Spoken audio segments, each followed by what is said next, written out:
I went back to the base and requested protection for Miharu. Takamura is standing guard right now. Yoichi told me this the second we left the tea stall, keeping his voice low. I knew it. He'd gone back to the base after all. Tamanari is? If she needs protection, I wouldn't mind being with her all the time. Also, hey, Nova! 15 stream streak, woo! Gonna call him Steve. Yoichi, your name is now Steve. Oh man, it might come to that, but first we need to give a detailed report and decide how to guard her. I'm gonna turn that down. And also, as always, the volume shit. Please let me know if anything's too loud or too soft. If not, I'm gonna bonk y'all. I'm gonna bonk all of y'all. Miyagi was waiting for us when we got back to the base. Yoichi had summoned him there. We immediately told him everything, from what Mitsu had told us to how Mimi was doing. After hearing all of this, he murmured with great interest. Fair enough. It's so understandable. I do hope you get some good rest. I see. If he's seeking out form folk with deep ties to Blightfall, Miharu would definitely be a strong contender. Don't threaten me with a good time. I'll give you a concussion. I forgot. I was going to say something. Also, I've been meaning to stream more. I just haven't been able to. It's weird. Like, I was going to stream on Tuesday, but I kind of... Rest is what I must do. Pass out, wake up, repeat. That's the cycle of life. We're just microdosing death. But, I wanted to stream Tuesday. But I kind of got myself, like, really anxious that day, so I couldn't stream that day. And Wednesday? I guess I was tired Wednesday. The Thursday, I had D&D. Friday, I was working on some other stuff. So we're streaming today. Woo! I see. If he's seeking out form folk with deep ties to the Blackfall. Yeah. Dungeons and Dragons. I'm in a group. With some VTubers. Miharu would definitely be a strong contender. I didn't see any signs of her being in danger at the moment, but he's a spirit, so not like there'd be any. It took Hanzo a while to find Mitsu. Maybe he isn't aware Mimi exists yet. Right.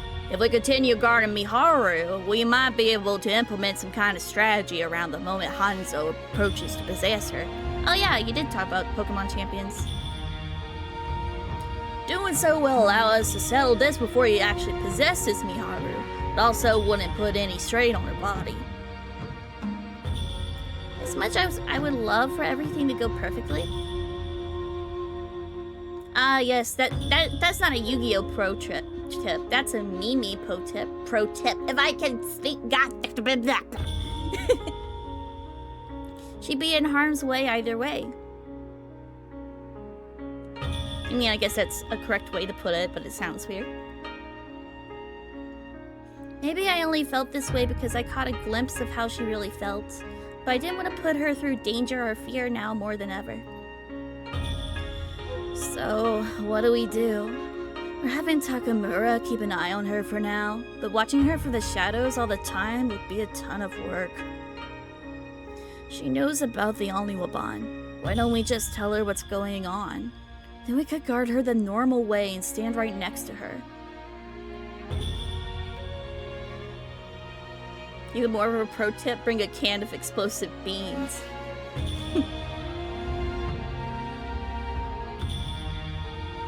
Wait, you mentioning that Hanzo is after her? I don't know. I actually do train people in Yu-Gi-Oh! They get better too, eh?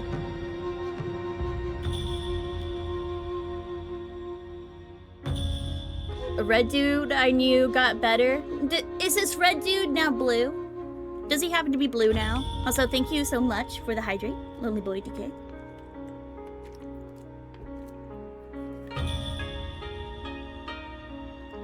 A potato flew around my room. Okay, I'm sorry. What? Got a problem with that? I don't think it's a good idea either. She knows the Oniwaban exists, but that's all. If Miharu knows the situation she's in, she'll probably be so scared she won't be able to go about her normal life. Then Hanzo might catch a whiff of our plan. I couldn't believe he betrayed me with blue. Yucky. Damn. Yeah, that'd be bad. Alright. How about we monitor her in shifts then? Well, just between you and me, I do like the color red better than I like the color blue. We should keep an eye on other foreign folk besides Miharu who have been contaminated by Blackfall in the past, like, what's her name, Mitsu? Excuse me. Although we should definitely prioritize Miharu since she had it the worst. We'll ask the public Oniwaban to assist with the other foreign folk. I'm so glad. I was relieved to hear things coming together quickly. If the discussion had headed towards telling me what was going on, I would have to argue against Yoichi and Miyagi. I guess that's the one thing that makes me ill-suited for this job. Even if more logical, efficient ways of doing things existed, I recoil at the possibility of someone getting hurt. I used to think it was naive of me and that I needed to do something about it. But strangely, I didn't hate that about myself as much as I used to. I don't want to kill any innocent townsfolk. Cover me. Yeah, that happened. I had absolute faith Kuga would say something like that back then. Truthfully, however, I never thought a vessel like him would say something as soft as I would. It was different for Kuga, though, and it wasn't soft of him to say that at all. Kuga just prioritized things in a slightly different way than other vessels. Still, he was always true to the mission and never once doubted that about himself. You like bees more than birds? Hell yeah. He learned what it felt like to be worried and uneasy, and even now, in spite of his own struggles, he still insisted on being positive. I actually thought about being a bird as a VTuber for a few times. I just ended up with Sibbies because everyone called me Bee. That's literally the only reason why. I probably found a lot of comfort in that. Although a member of the Oniwaban myself, I couldn't behave like a vessel. And I would never be as competent at my job as Miyagi and Yabuda, who weren't far behind the vessels in ability despite being a human. Oh, the hug. I remember the hug! Last time we played this was on Valentine's Day! God damn, was it really that long? I would be your what does that even mean? Fair enough. It's like, do you want to vor me? What? Strangely enough, being around Kuga made me feel like I could accept my heart just the way it was. It'd be a huge undertaking dealing with all the form folk going berserk while preparing to attack Hanzo. Hell yeah! What the fuck? But I'm glad that we finally found a way to predict his actions after being in the dark about when and where he might appear up into this point. Soup, Yoichi, let's work hard to bring peace back to Edo, together. You got it. I answered Miyagi's encouragement with an enthusiastic response of my own. I'm going to protect the important people in my life with my own 2 hands.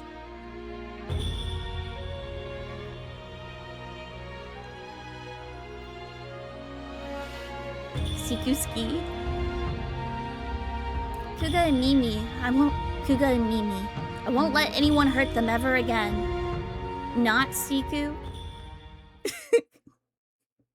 I think Siku. Chapter 7! You do it all! He was trying to come back. You can't escape him forever. Okay, Winter Switch. Miss Kuga.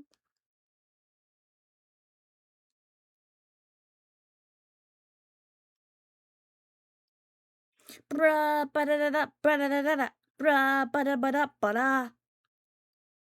Oh, every time you say Mimi, you think of her. She would. Oh my gosh! This is the final chapter of Kuga's route. Oh, we might have finished this tonight. Well, for this route, there's still a lot more routes to go, but. Oh my god. How can I not? Fair enough. Me and Orvar need to do more of those. 3 days had gone by in the blink of an eye, but since the only Waban started guarding Mimi. Hanzo never made an appearance near her, let alone other form folk. Kamonari! Who's the cutest little birdie? Oh. Why are you so depressed? Kamame's there! When I went back to the base that evening, I found Kamame pecking at grains of rice that had been dropped in a trail down the hallway. Oh, someone's leading her? Waiting at the end of the trail was... Oh, Kuga.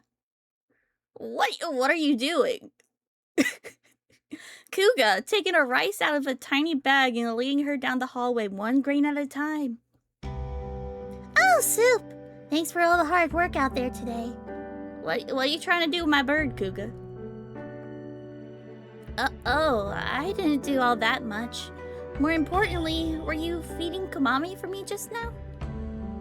Yes, I owe her as much. Besides, she seems a bit hungry. It sounded like you were trailing her somewhere. After Kamame, I guess he put him in a pile. That did not sound like he put him in a pile. It sounded like he was leading her somewhere. Like making a trail. Like a trail of breadcrumbs. Ooh, piece of candy. Ooh, piece of candy. Ooh, piece of candy. Exactly. After Kamame gobbled up all the rice Kuga had laid out, she hopped onto his leg since he was down on one knee. Oh, she said his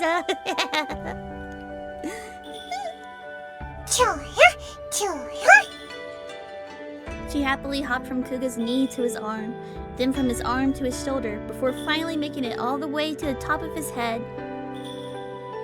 Chop, chop!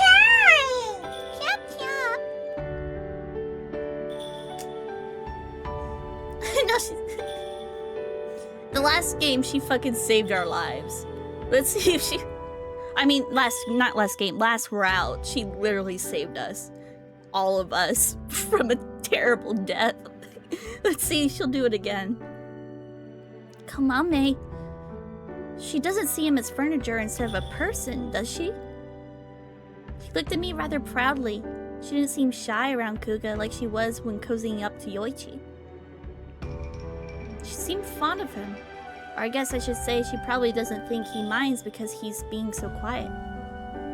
It looked like Kuga and Kamame had been learning to get along while I was out purifying form folk and keeping an eye on Mimi. All I could do here is bond with this damn bird! Ah! In other words, Kuga must have been engaging with Kamame a lot because he needed it for his own personal peace of mind. You went to Miharu's today, didn't you? How is she?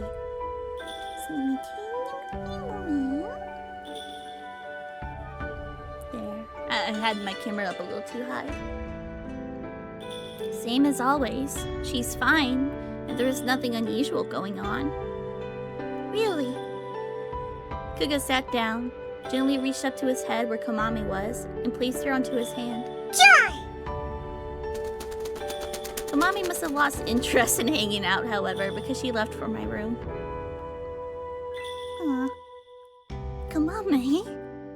I was hoping she'd help Kuga feel better for a bit longer. I can't blame him for feeling more impatient than me and the rest of the Oniwaban. Yay. He's been laying low and hadn't been able to participate in anything Oniwaban-like since the Vestals attacked Hanzo's hideout earlier. He still couldn't walk around outside because of all the rumors Hanzo spread about him either. Not being able to contribute after learning more about Hanzo and their relationship must have been absolute torture for Kuga. Yeah, like how your master was the one who killed Kuga's family. Not to mention his owner had apparently been a horrible person, yeah. And he probably hadn't come to terms with the fact that the Blightfall Hanzo had come to be because of the terrible crimes his former owner had committed either. I can't believe I finally have a moment to chat with Kuga, and I've just been sitting here in silence. Maybe I should switch to a more positive topic to distract him a bit? Or maybe I should talk about the dream Mitsu had. Thanks for following, Sienna! Thank you! Ah! Talk about her dream.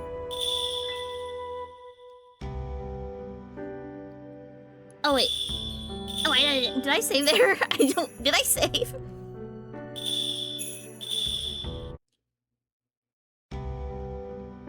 Mitsu Beep. Because we're gonna go back to this.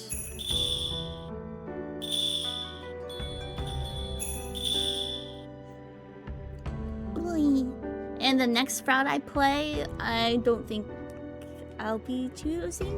I don't know. I kind of want to do things differently. Kuga, did anyone tell you about the dream Mitsu had while she was possessed by Hanzo? The dream she had? No, I haven't heard about it.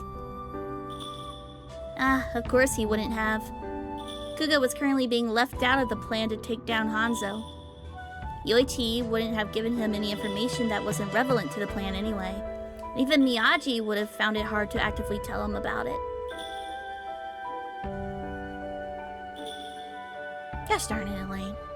But since it has to do with Kuga's past, honestly I wasn't sure whether I should tell him. Still, after Hanzo correctly guessed the signature on his wakizashi, Kuga asked Miyagi to tell him the truth despite how dangerous knowing about his past was.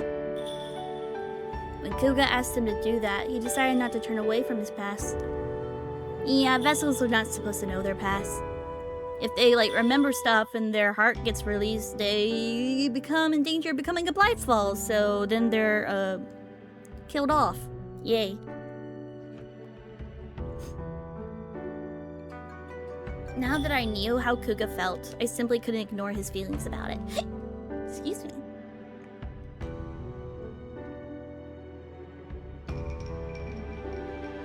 You don't say. Mitsu dreamed about that. I don't remember what she dreamed about. Once I finished telling him about Mitsu's dream, Kuga smiled fondly. However, it wasn't the quiet, gentle smile that he very seldom gave me. Instead, it was a bittersweet smile that made my chest tighten just by looking at him. You were right about what you said earlier. Tools aren't things that are only used by one person. Not Kuga. Soup, I think I'm Polly. Huh? OCD. I've been thinking about what you said ever since. To Hanzo, I'm his worst enemy. But what is Hanzo to me? Is he also an enemy? Or something more? Do I want to kiss Hanzo? I found my answer. To me, he's family. I don't want to kiss him. I accidentally gasped at what Kuga said because it was the exact same feeling I had after hearing Mitsu talk about her dream. I have no memories of Lord Ichi, Hanzo's owner and my creator, nor happy memories of Hanzo, his brothers or mother, before he was consumed by vengeance. That only makes sense since I was a wakizashi at the time, not myself. My soul resided within the sword while I was with Gingo Manakahori, not Ishi's. If my memories weren't sealed, I'd remember my life on the run as Akahori's sword instead of my life with the Ishii family. So, perhaps it's all in my head. But he definitely feels like family to me. Like brothers of sorts. I can't see it any other way. As Kuga said this, he gently touched the wakizashi hanging from his hip. Yeah.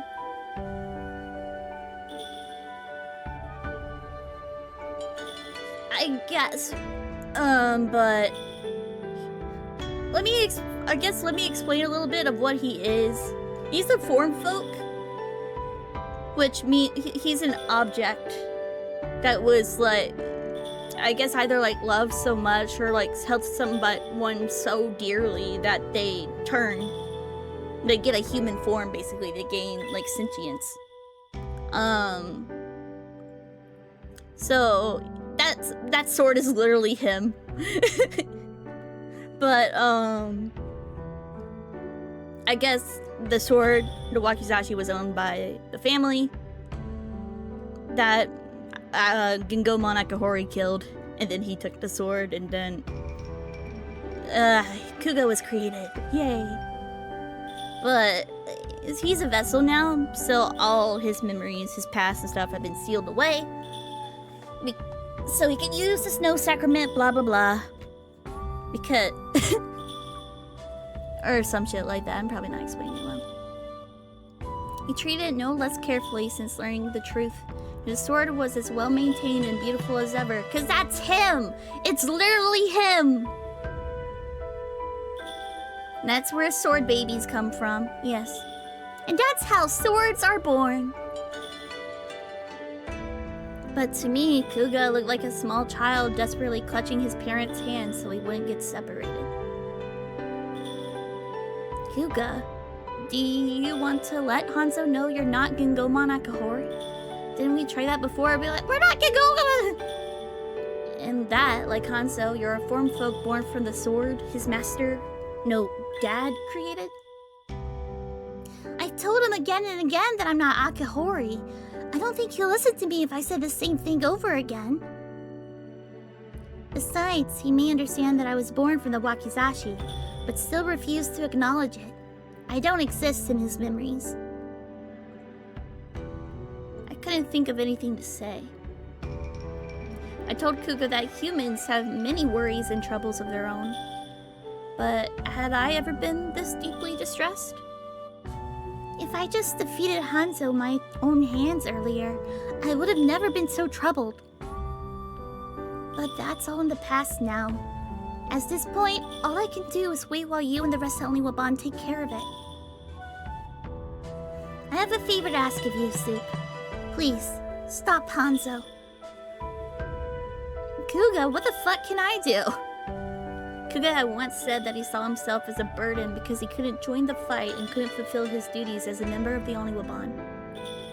He must have been feeling very conflicted if he was telling me this, and stifling the urge to stop Hanzo himself.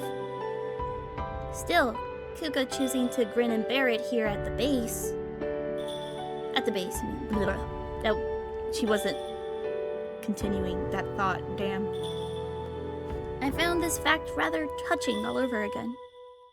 I wasn't completely sure about taking down a Blightfall like Hanzo, who's gone down the wrong path after something painful happened to him. But I made up my mind. Even if it meant killing Hanzo, I needed to stop him on Kuga's behalf. But just then... Hungy. I heard my stomach make the most pathetic noise. Why now of all times? I definitely had been busy all day and hadn't had a bite to eat since this morning. Oh, he's smiling.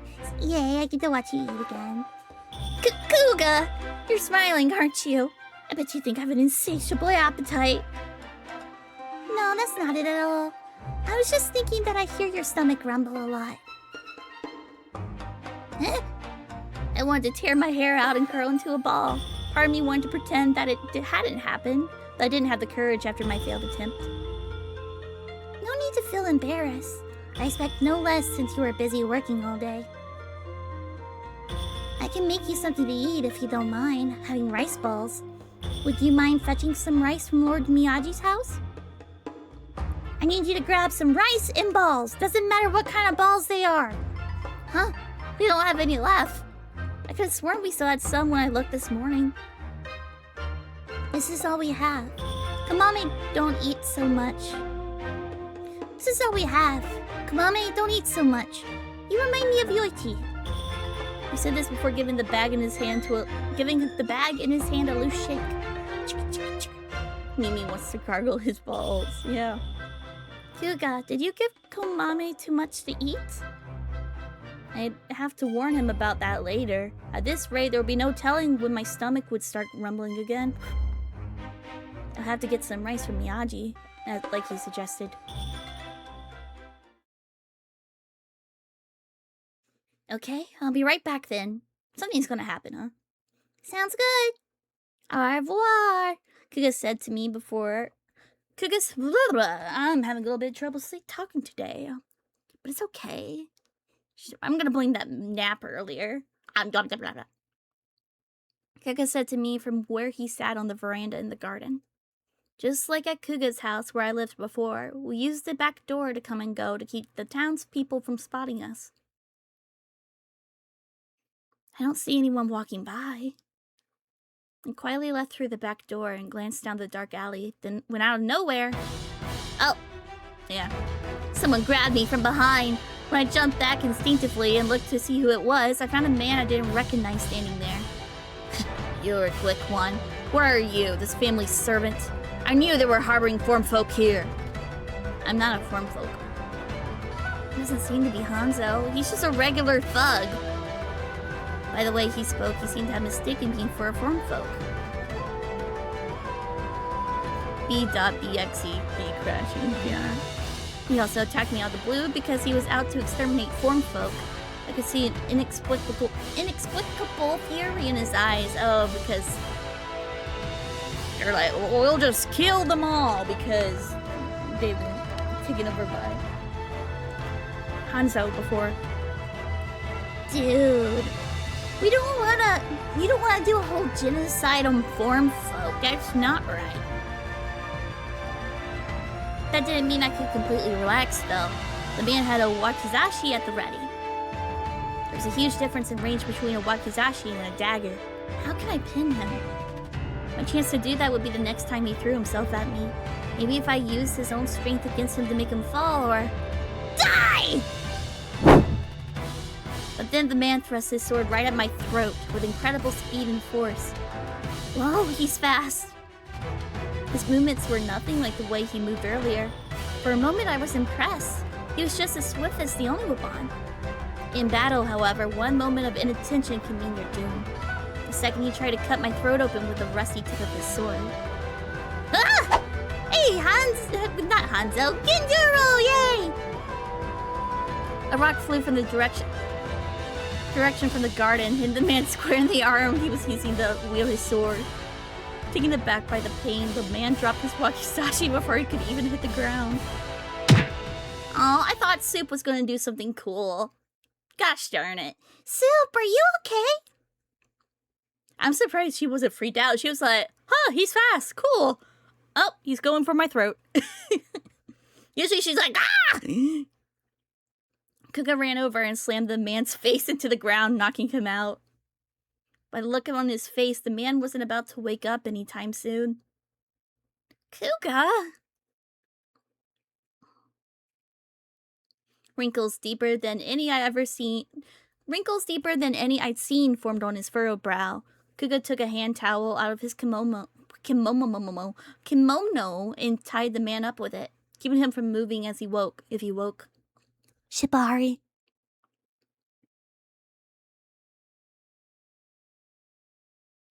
I feel like commenting on thrusting into their throat is too easy, huh?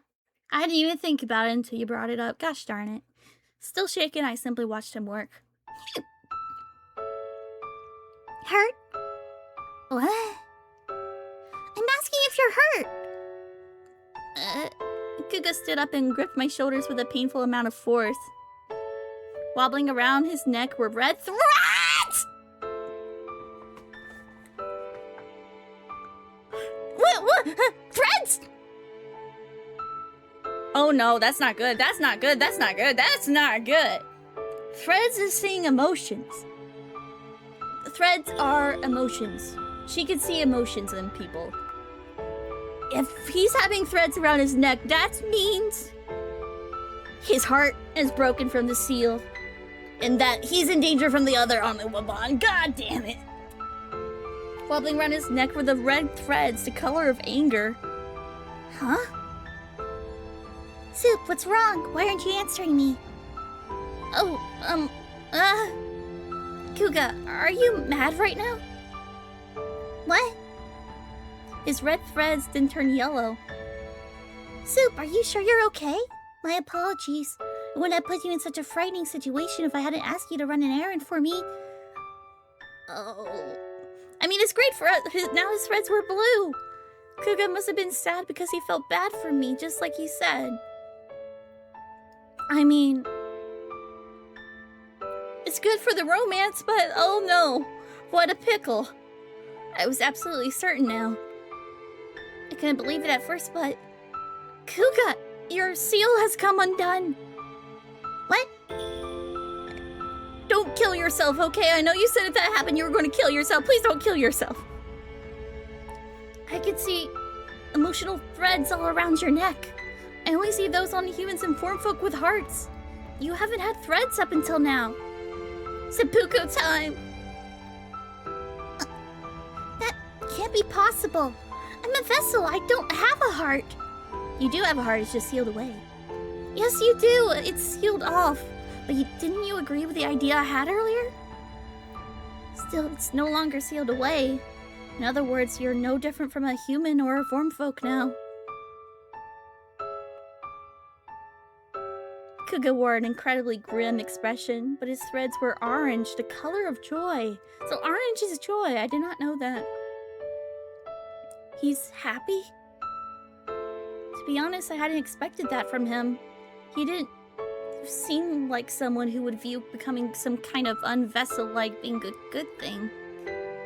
Soup, stop looking at my threads. I'm trying to figure out and trying to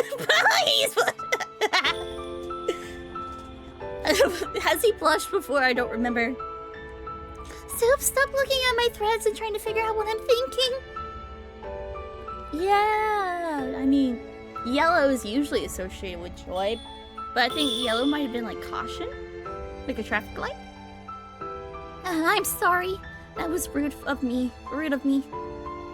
Well, not like I blame you for looking.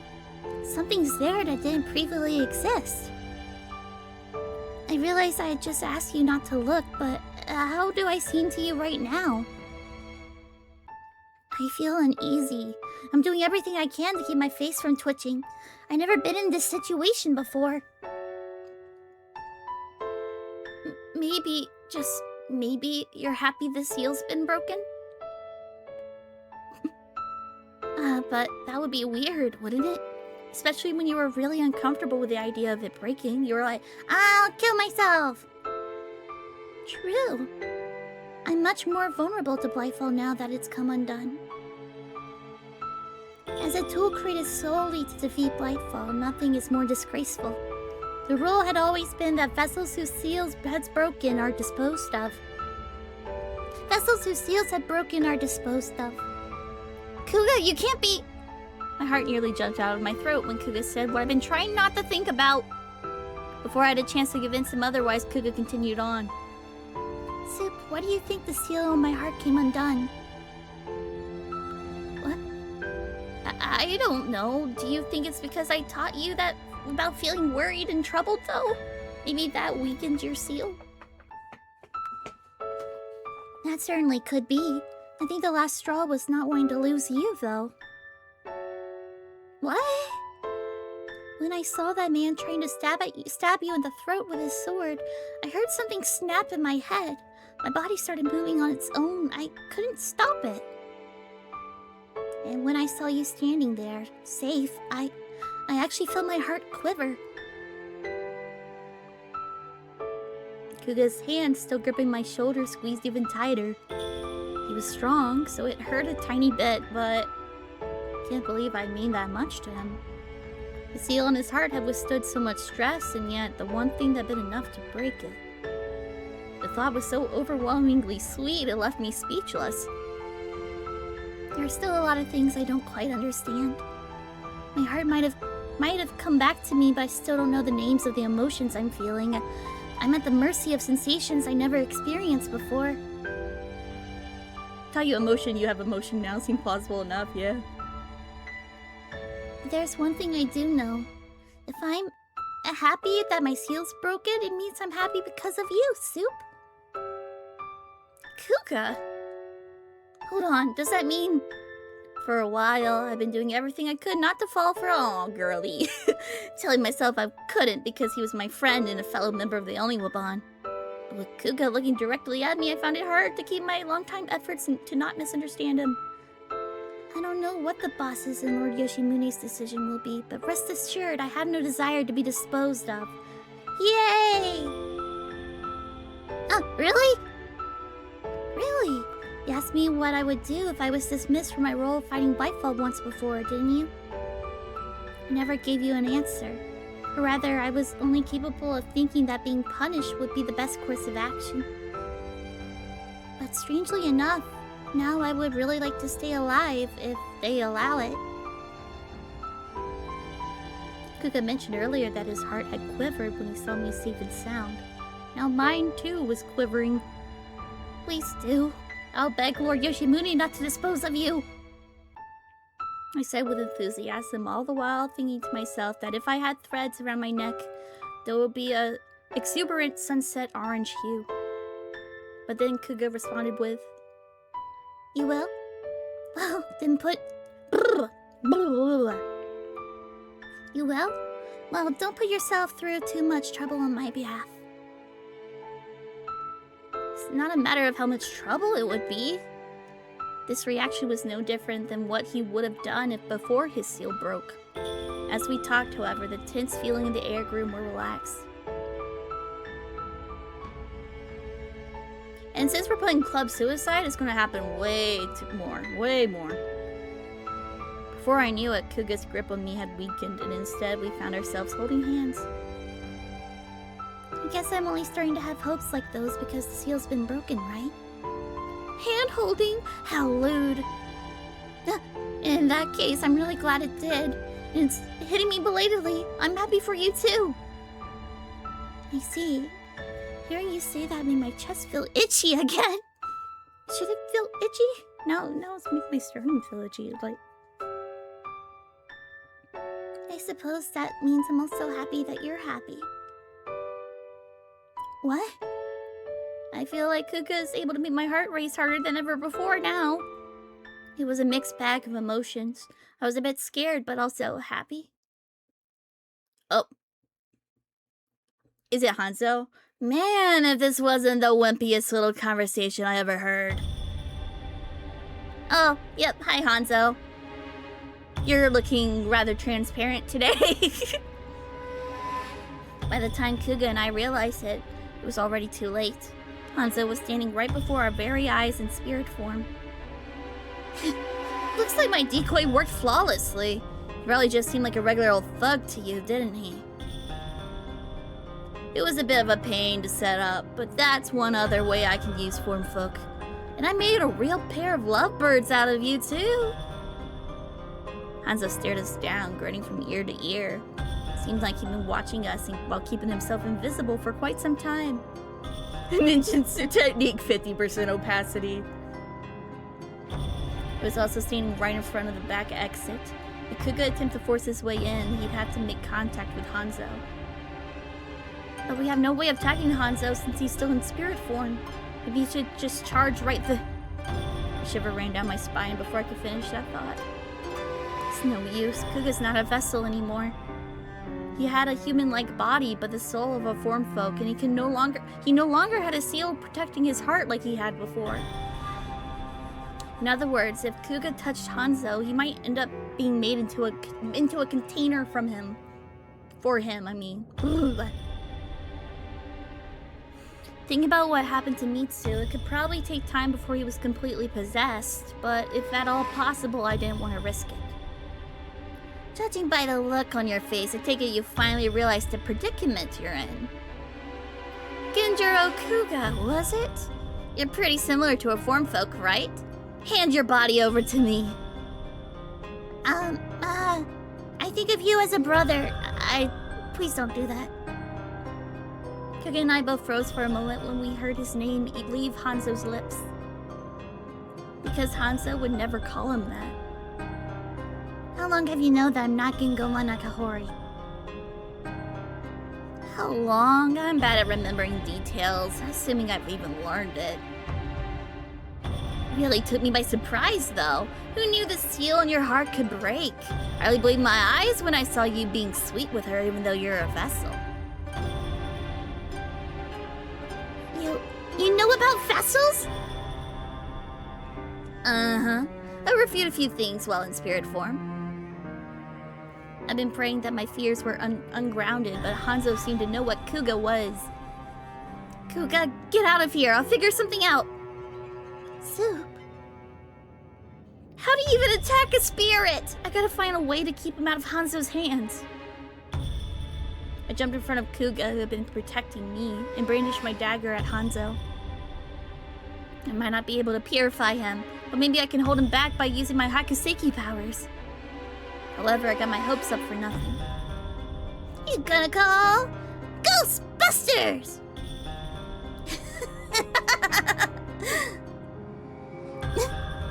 Hanzo's body made its way forward and easily passed through me. Then his indistinct silhouette slipped into Kuga's body. Oh no, he slipped into his body, damn. Kuga's long sword fell out of his hand. The threads around Kuga's neck flickered between distress and delight, slowly morphing into black ones representing the negative emotions in Hanzo's heart. Kuga! Kuga!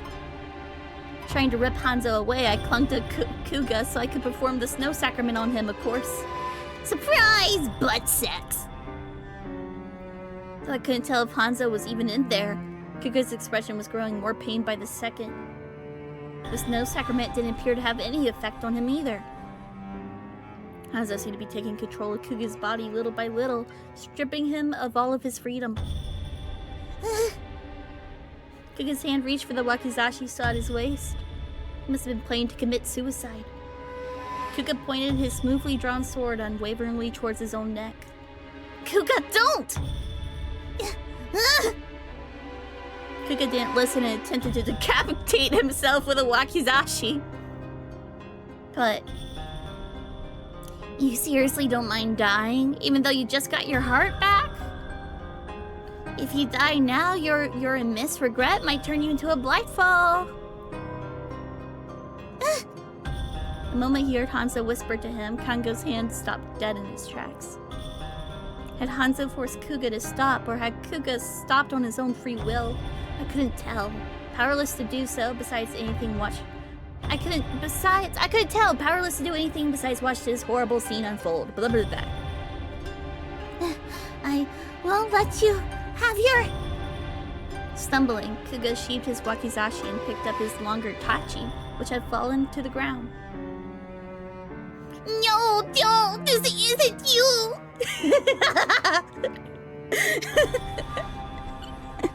Hello? Oh, do you know? Hello? It feels... do you want me to call you Knave? That feels wrong. Hello, Knave. Kuga, where are you? I'm leaving Edo. Could you let the captain and the others know? I won't let Hanzo do any evil deeds until you come to kill me. Well, Knave, it's not... I don't... it's just what... never mind. If you want me to call you Knave, I'll call you Knave. Rookie hard... I'm thinking too hard about it. With that hard-to-swallow request, Kuga took off running and disappeared into Samurai Town that night. Panicking, I took off after him and flew into the street. No! In the moonlight, I saw black footprints that Hanzo, a Blightfall, was leaving a rock behind. Can I fucking speak? I swear today, that nap today really fucked me up. There weren't any right by the base, so I could make out the faint ones when I looked a little farther into the distance. A fair point. That proved more than anything that Hanzo's takeover was coming along. However, the thought of Kuga being up ahead honestly made me feel like I might lose my mind. I turned on my heel and ran full sprint towards the only one base. Believing it was the best thing to do in this situation. Guys, we need to kill Kuga! I mean, I don't want him to die. Excuse me, is anyone here? After flinging the doors open, I saw both Miyagi and Yoichi standing in the foyer. Or the foyer, I mean. I'm so glad you're here! Of course I am. Just finishing my shift, keeping watch over Miharu. Besides, why are you so worked up? Weren't you tasked with guarding Genjuro? Actually, Hanzo possessed Kuga's body! It's bad! Huh? You're joking, right? Checks like that don't apply to Genjuro since he's a vessel. Oh, fuck! It's all my fault. I was attacked by one of Hanzo's form folks, so Kuga left the base to rescue me. And because of what happened, the seal in Kuga's heart came undone. So he's kind of just a form folk now? Afterwards, I explained everything to Miyagi and Yoichi, why Kuga's heart came back, what Hanzo's aim was, and that Kuga had left Edo. Yeah, yep. No way. If a vessel like Genjuro's been possessed like a Blightfall, it'll be ridiculously strong. I'm so sorry. If I had the slightest inkling something like this might have happened, maybe I wouldn't have taught Kuga about feeling worried. So if you're still here, Nave, how you doing? Welcome to the stream. I bit my lip out of both regret and guilt. Miyagi, noticing the uncharacteristically sullen look on my face, placed his hand on my shoulder. Soup, there's no need for you to apologize. I should have known this was a possibility. I was the one who told him about his past, after all. I noticed Genjuro was acting less vessel-like recently, but to be frank, I was hoping to just keep an eye on him. Miyagi? Only because Genjuro was protected by the barrier around the base, though. I thought Hanzo would shoot for another form folk instead. I can't believe the seal in his heart broke so quickly, or that Genjuro's body fit Hanzo's requirements. Well, I'm sure he absolutely reeks of Blightfall. Vessels are the closest things to them that exist. But Hanzo was convinced that Kuga was human. Something must have tipped him off. Hanzo met his eventual killer, Gengomon Akahori, over 20 years ago. Akahori would have been about 50 when Hanzo and his older brother challenged him to a duel. Maybe he realized he couldn't possibly be that young. Oh, gosh darn. Possible Bane? Yeah. Ban.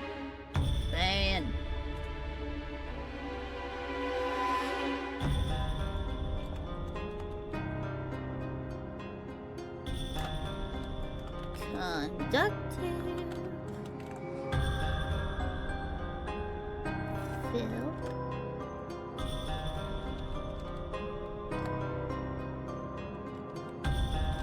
Die, robot, die!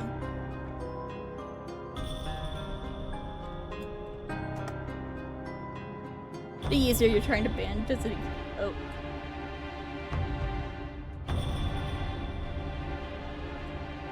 An account made yesterday, too.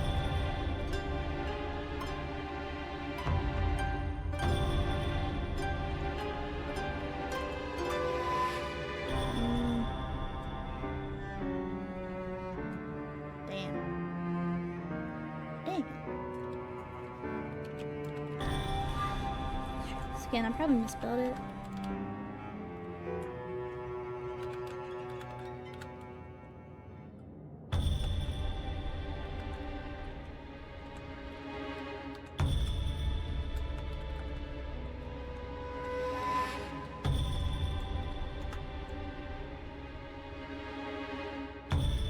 I did it again. Oh, thanks, Link.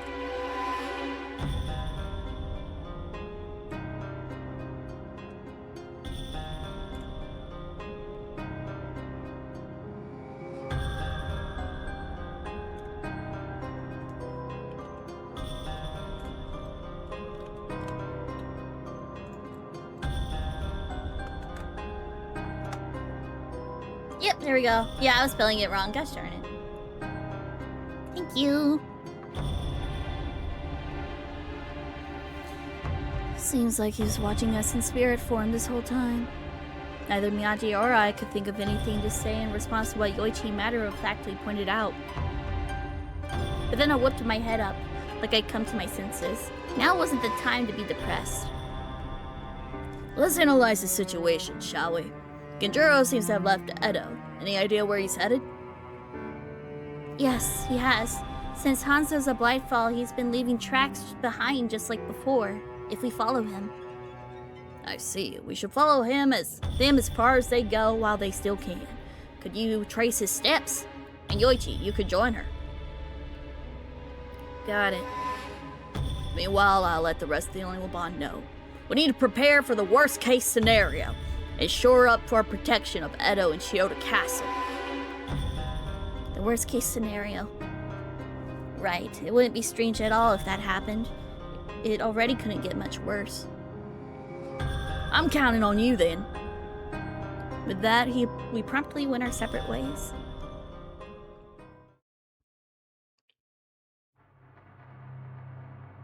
The next day. Arrest all the form folk. Off them before they all get back up. Again, that's a genocide. You can't do that. Another new and unusual event has taken place in Edo.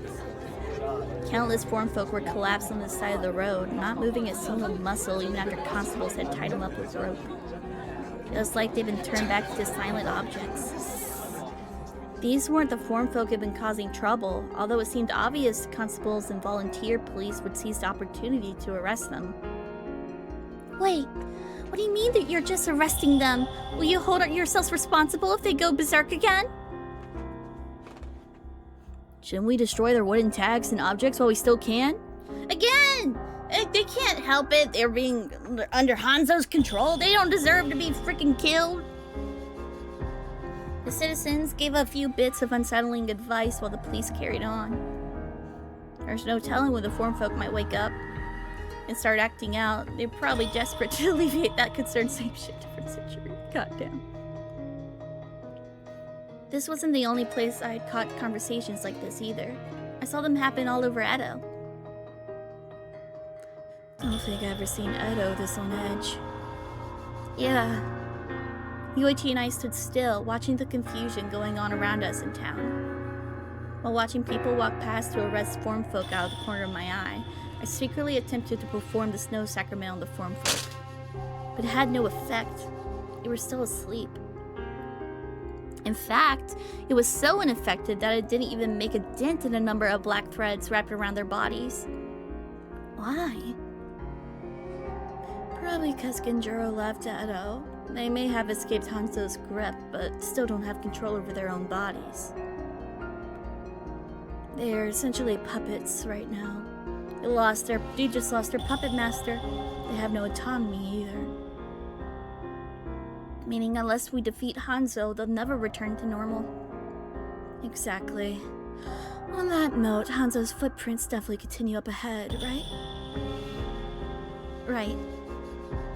My eyes could see that his tracks led away from Edo. I checked last night, but it was hard to distinguish his footprints from normal emotional imprints in the moonlight, so we came to take another look.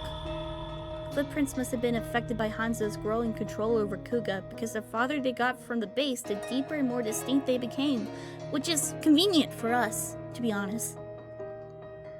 In which case, we should be able to trace these steps all the way to Hanzo. How about we head back to the base for now? After verifying, we headed over to the base.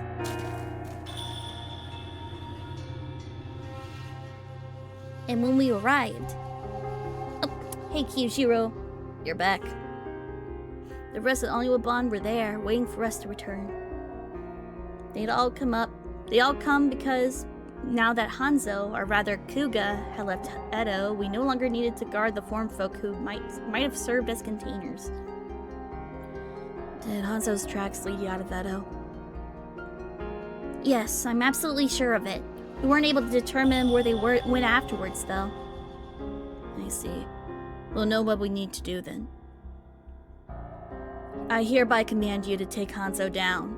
You're to follow the tracks he left while we three captains stay behind. Meanwhile, we'll work together with the public Only Wabban to safeguard Edo. At this point, that's our only option. Understood, sir. Incidentally, were you able to prepare the temporary container we'll be using to get rid of Hanzo? Relax, it's right here.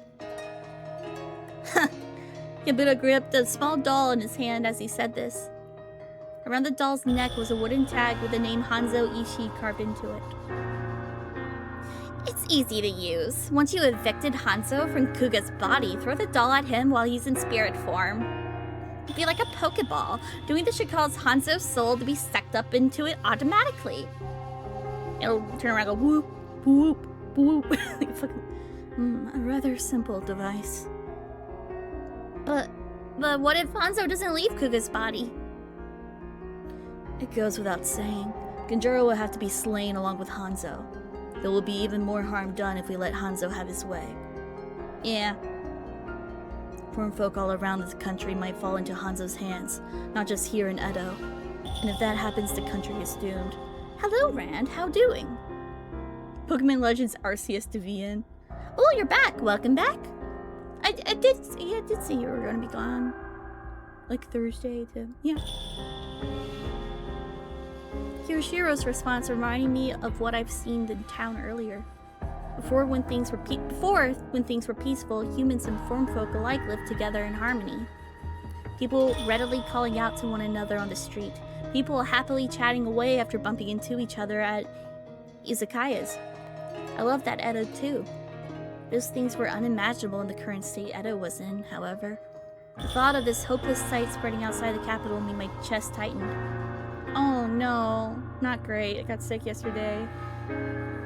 Oh. Lordy, I'm sorry. But I couldn't possibly sacrifice Kuga to keep that from happening. I've seen it coming to a certain extent, but it still was a massive shock hearing it out loud. That's good to hear. No, I won't allow that to happen to him. I'll save him before it comes to that. Thank you for your help, guys. Miyagi must have felt the same way I did. Oh wait, that wasn't. Yeah, I feel the same way you do. That was all he said, seeing that there were many different thoughts packed into that brief sentence.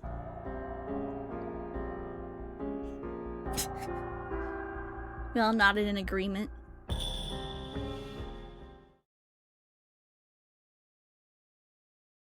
Afterwards, I immediately left Edo with the rest of the Oniwaban. As much as I wanted my horse to go full sprint, I knew that wouldn't fly. I wouldn't be able to reliably follow Hanzo's tracks if I did, so we couldn't make them go any faster than a brisk walk even though we were all on horseback. I also couldn't ride a horse by myself, so I was sitting behind Yoichi, who was carrying the doll that would serve as a temporary container for Hanzo. Hope Kuga's okay. I'm sure he's all alone, desperately trying to hold on right now. He looked like he was suffering so much. Nevertheless, I wonder what it feels like for the seal in your heart to come undone. Yeah, sort of, honey. We continue making our way down the road, following the footprints that seem to go on forever. Meanwhile, Kinji started up a conversation for once. Huh? You're curious about that, Kinji? I suppose I am, yes. I'm the eldest of us here, and yet I've not once had the slightest inkling of something like that might happen. True, me neither. I was honestly shocked that it happened to Kuga. Yeah, you were the victim last time, Kunitaka Tojo. Hell yeah. A seal sounds impressive, but they're not really. I'm fine without a heart, though. You are? Found myself joining the conversation, drawn in by how assertively Yoichi had said this.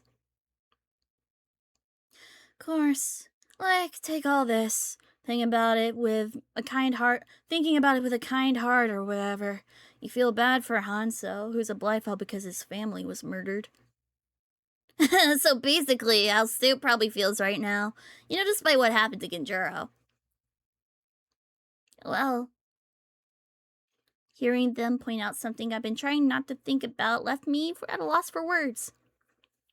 But that was all. It's okay. Now's not the time to care about Hanzo's situation anyway. Not one has made life hell for Kuga and all the form folk. Besides, many more people will be sad if we don't intervene. Not exactly the kind of situation where you can sympathize with him.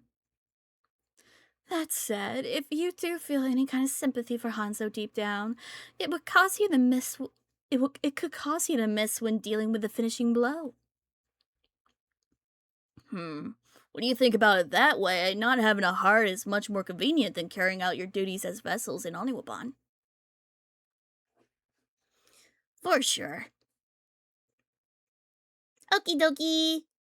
Nice. Oh yeah, I saw it. It's looking nice so far.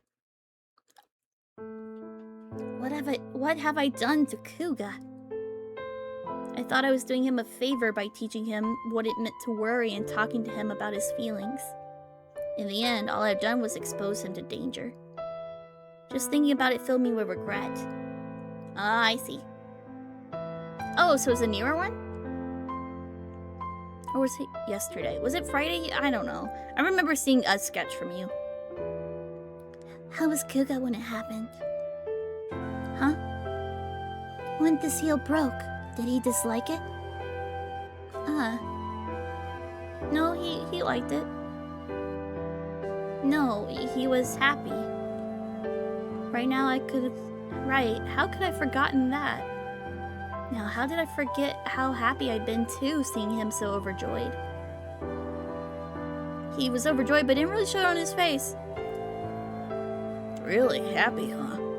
Yeah, he was basically the TBH creature. Yippee! I shudder at the mere thought of it.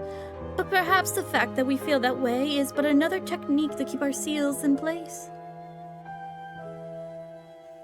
Yippee! Well, you would probably feel a lot of other things you never felt before if your seal broke. You mean other than being annoyed or hungry? I think I'd start wanting things besides getting... You think I'd start wanting things besides wanting Kamame to like me? Like having a family of your own? You might even feel like going to the red light district. I have no interest in either of those things right now, though. I don't care in puss. They seem to be having a lot of fun talking about this for people who just said they didn't need hearts. To them, this was probably nothing more than a way to kill some time. Based on how much the conversation had picked up, the vessels were a bit curious what they'd be like after regaining their hearts. I'd love to ask Kuga himself. Tomonari said this rather casually. I watched the rest of the vessels nod along in agreement as I thought to myself, I have no idea if Kuga's still glad that the seal in his heart broke after what happened. But whether he regretted it or was still thankful.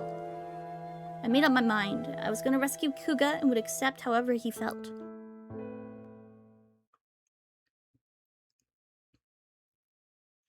A few days later... Wait, is this... Following Hanzo's footprints that led us to the foot of the mountain where I once lived with my father and Mimi a long time ago. Huh. I took a quick peek, but the village seemed peaceful to me. There was no huge commotion going on. Hanzo didn't seem to have any effect here since there were no form folk around. Oh yeah, because they had him banned for some reason. They didn't like form folk.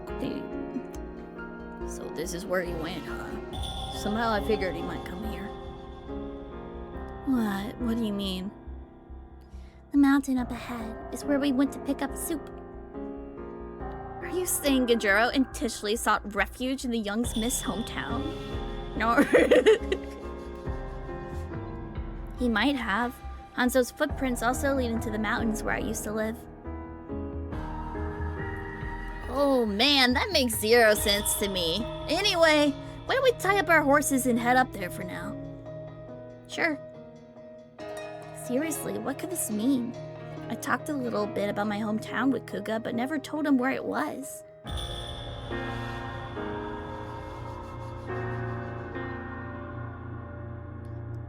It's cold. Does it normally snow here this time of year? It's always been like that here. But don't worry, his footprints have been covered by the snow. I followed them with my eyes as I said this one. Hello! I spotted the person we've been looking for this entire time. He was in front of the shrine I used to pray to daily when I lived here alone. He must have been worn out because he was sitting up against the shrine, and his eyes were shut tight. Kuga! I made my way towards him, desperately pushing my way through the accumulated snow. You probably shouldn't go near him. Soup. How long had Kuga been sitting there completely still? His body was covered in snow. I brushed it away in a hurry as the rest of the group arrived shortly after. Impressive, young miss. Me walking down this path seemed trivial. What a relief, Genjuro could still talk.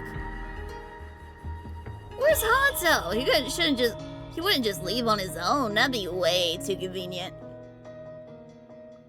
Indeed, he's still here inside of me. Seems like the god who gave him his powers has some sort of connection to this place. Hanzo will need to come in here without any hesitation whatsoever. What? The god of this shrine helped Hanzo? And then the plot resolved itself. The end. I could hardly believe it, since this shrine had been a comfort to me when I lived here all by myself. Hanzo is in the process of gaining strength from the shrine. It seems. I can sense his powers growing inside me just sitting here. I can feel it growing inside.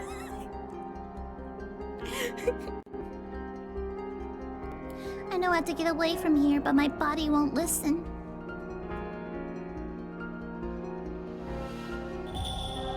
Is it getting harder too? As he said this, Kuga's ice-cold hand gave mine a firm squeeze. Soup, perform the snow sacrament on me. You must stop Hanzo. Don't make it listen. Okay. I clasped both hands around Kuga's, then prayed with all my might. I pray that Hanzo leaves Kuga's body.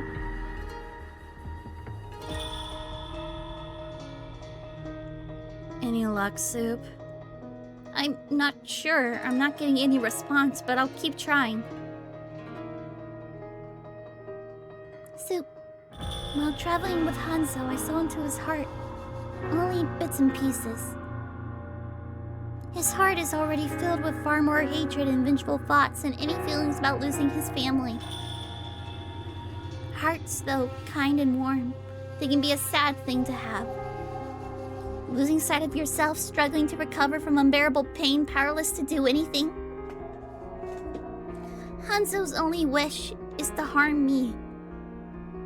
To do that, he's been trying to do terrible things using my body.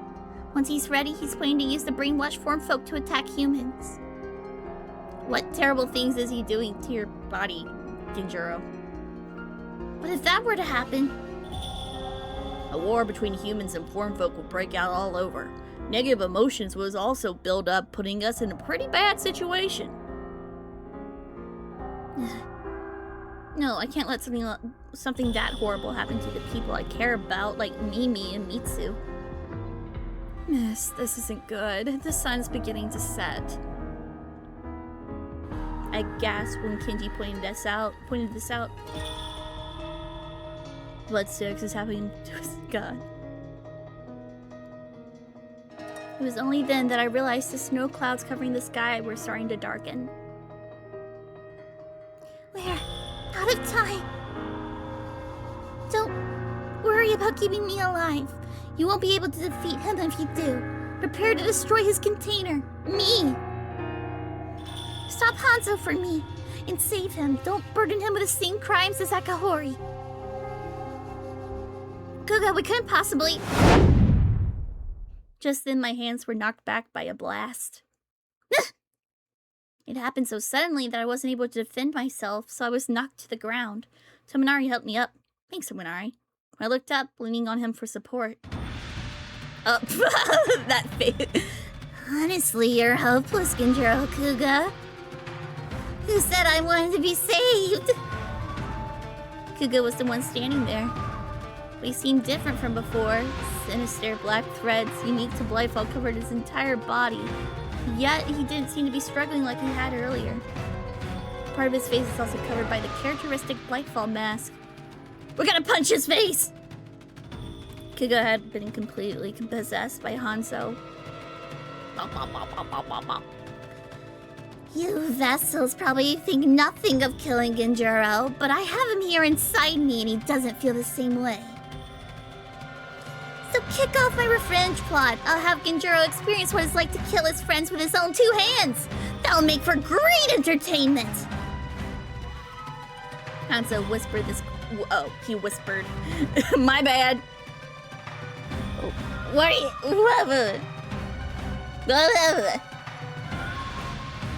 Wrong one. Hanzo whispered this gleefully while drawing Butachi at his hip.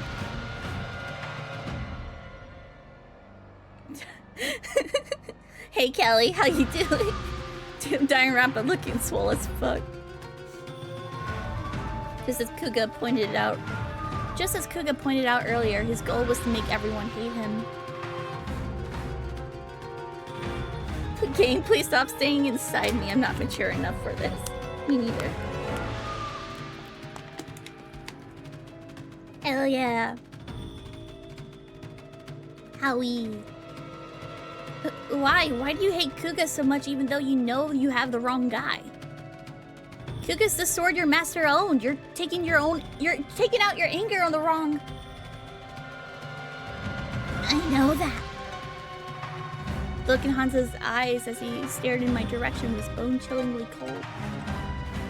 Yeah, love Sakura too.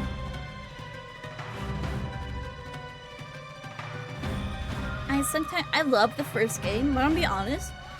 I think I love the second game more. So after you go through with that, definitely play the second one. Well, they're coming out with a new version of the second. I definitely need to get it. I sometimes find myself slightly taken aback by the lack of warmth in Kuga's expression when his heart had been sealed, but his stare now was far colder. Genjuro Kuga is an Akahori. That's the undeniable truth. But have a look at his face. There's no way he would look like this if he had inherited a large part of Akahori's soul. I can't stand seeing anything he left still remaining.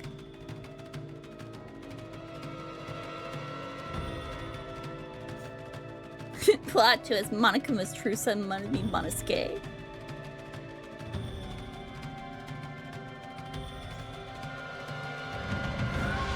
Fair enough.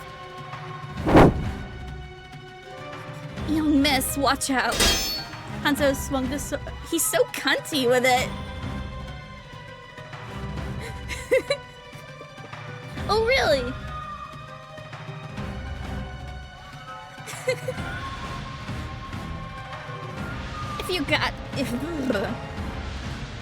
If he wants to slay while he slays.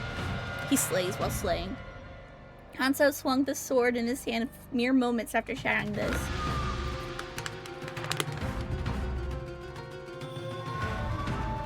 Kenji intercepted his attack without missing a beat.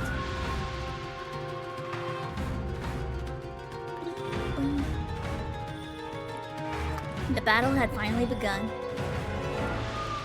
A solid swing. I got your back, Kenji. Doesn't matter how many of you come at me, it makes no difference. Shockingly, Hanzo appeared to be going toe-to-toe with the elite warriors of the Oniwaban. He was also using pure swordmanship instead of resorting to the cheap tricks he used in past battles. His moves were ones I've seen Kuga use many times before. Hello? You heard the man, keep coming at him! Make it a bukkake. Hanzo's and Kuga's bodies seem to be fairly compatible. Why you? Too slow?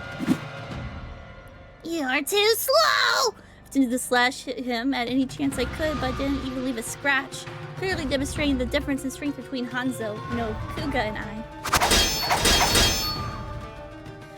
To be honest, I was kind of hoping to use the blunt edge of my sword.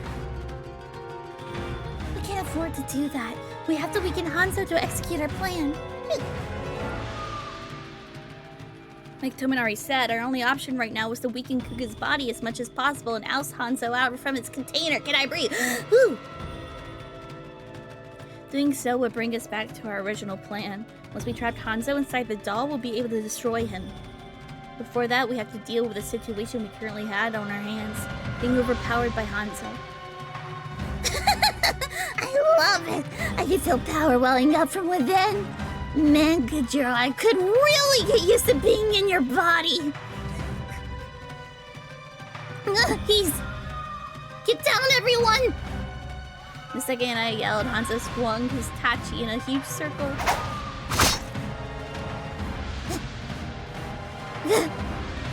Only a few of them reacted to my cry. The two who were late on the uptake were sliced by the air blades launched from Hanzo's sword.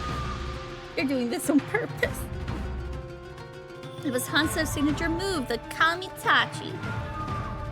Otaro Tominari. Tominari was on his hands and knees after being sent flying through the air, fresh blood gushing out of his mouth. He seemed to have just barely avoided a fatal injury, but he had been deeply wounded. I could tell from a single glance that he wouldn't be able to fight anymore. And Otaro also must be... I couldn't see him because he was buried in the snow, but he wasn't moving a single muscle. He probably wasn't going to say anything either. Hope he'd just been knocked unconscious. Nice! I can hear your anguish cries in my head, Genjuro! Who's next on the chopping block? Ooh, isn't this a blast, Genjuro Kuga? Ugh. Meanwhile, things were so tense on the Oniwaban side that you could cut the air with a knife. An air knife. An air sword. Of course it was. The battle had just barely begun, and two Oniwaban were already down. What now? This isn't looking good. We're down to a few people, and if we don't win this soon. The tricky thing is his quick draw. If you aren't careful when you get close to him, he'll slice you in half a blink of an eye. Maybe we should just knock him out? And Kenji glanced backwards. Half buried in the snow behind him was a giant boulder. I have an idea. You two, follow me, please. Young miss, if you could kindly wait some distance away. Get him! You got this! Hi, Zip. How you doing? Wrong guy. Sure, but why? You guys seem pretty relaxed despite being down a few members. You guys even got the time to sit around and chat? Before Kenji could finish telling us everything, Hanzo rushed in and attacked by quick drawing his sword. Watch out! Here we go. Yay, I'm glad you're doing great. Yeah, I'm doing good. Oh no, he cut out their members! I'm gonna steal all your peanuts! Kenji dodged in the nick of time and then picked up the boulder. He can pick up a fucking boulder!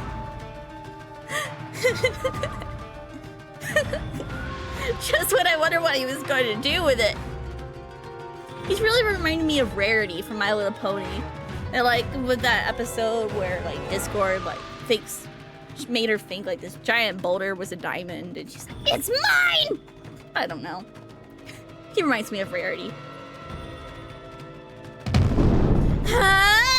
Okay, Kenji threw the boulder. As Kenji threw the sizable rock as hard as he could with his superhuman strength, it soared through the air like an arrow, boosted by its own immense weight. It hurled straight towards Hanzo. I was wondering what you'd do with that.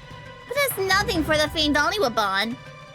Does he share Rarity's generosity? I have no idea. I haven't been on his route yet. Hanzo pulverized the boulder with a quick draw and a sneer on his face. It was all over. Or at least it should have been. I knew he was ridiculously strong, but to pick up a rock that big all by himself? But now we're within striking distance. Beat the living daylights out of him! What the? Peter.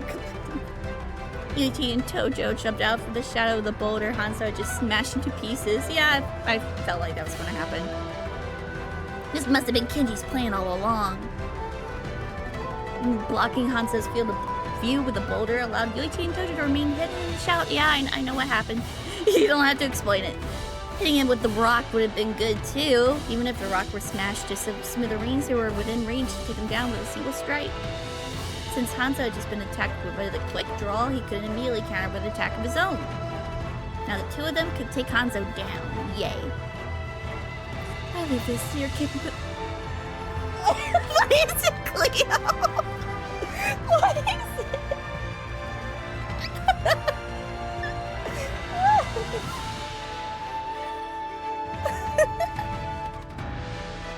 Got something to say?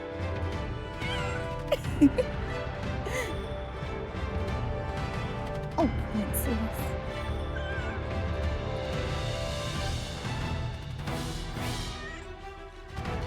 Why are you so yappy?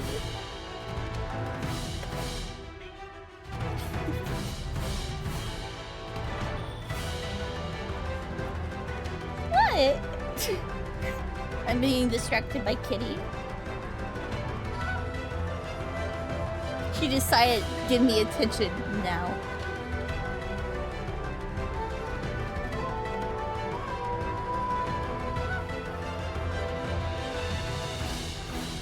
Wait. I'll leave this in your capable hands, fellows. I don't want to messy up my nails. What do you want? What? Mom told me that I should keep you in my room tonight so she can get some sleep. Yeah.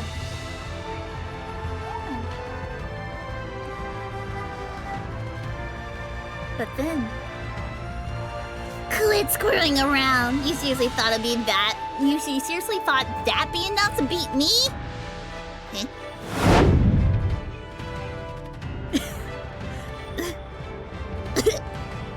In an instant, black shockwaves emitted from Hanzo, who stood at the epicenter. Let me see real quick what she wants.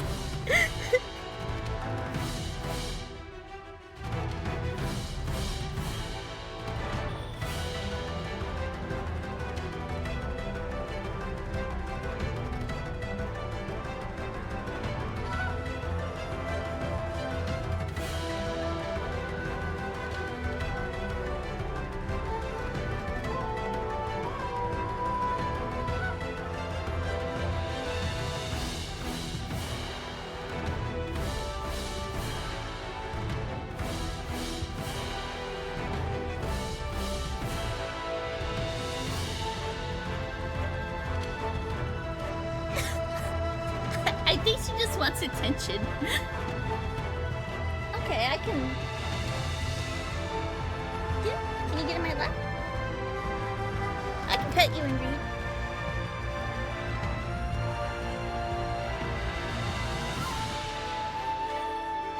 Don't step on my keyboard. In a blink of an eye, Yoichi and Tojo, who just closed in on Hanzo, were knocked back by shockwaves that appeared out of nowhere. He wasn't even swinging his sword at them. Cleo! Yoichi and Tojo were both knocked to the ground after being blasted at such close range. Okay. She's being petted.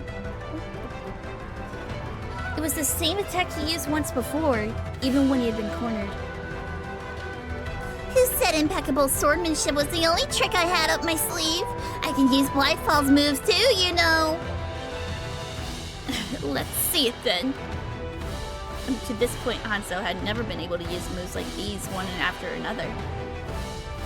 Having a perfectly compatible container like Kuga seemed to be allowing him to go above and beyond his own abilities. Kenji, what do we do? It's settled. We have no other choice. Right at the moment, Kenji took up his sword once more and charged towards Hanzo. And he does it in the most cunty possible way. He probably sachets towards Hanzo. You don't know when to quit. You're getting real desperate now. From then on, a one-on-one fight unfolded between Kinji and Hanzo. As they went sword to sword, Kinji got in more blows, but Hanzo parried them all. In fact, he was steadily giving Kinji one cut after another at any chance he could. Boop. This man invented a mirror just to practice poses all day. Yeah. This isn't over. What are you doing for you? A normal person would collapse right now, but Genji fought back the wild demon and cleared up your butts in my face. Thanks to his persistence, he was also slowly but surely inflicting damage on Hanzo. Of course, there was no way I could step in. The moment I did, it would be all for naught. It would be all for naught. Something's not right here. How are you still standing after taking so many hits? Because I have a reason to win this. I'm not about to have you have your way. Oh, so I'm used to being pounded. Why, you little... Hanzo then emitted more black shockwaves like the kind that knocked Yoichi and Tojo back. Though not a lethal wound by any means, it was still enough to distract Kinji. Die! Because I have plot armor, bitch. Oh. Then Kinji took the full force of his quick draw slash at point blank range. No.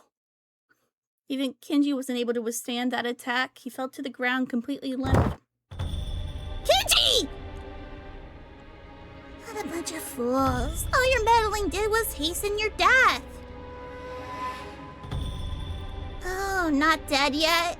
Doesn't matter. Same difference if you can't stand in my way anymore. Well, that just leaves you now, doesn't it? Honestly, I couldn't bring myself to respond when Hanzo spoke to me. What's she gonna do? Is she gonna kiss him? Is it gonna be the power of true love's kiss that will save him? I swear. I had no clue what to do in this completely hopeless situation like this. All my friends are dead. Pushed me to the ledge.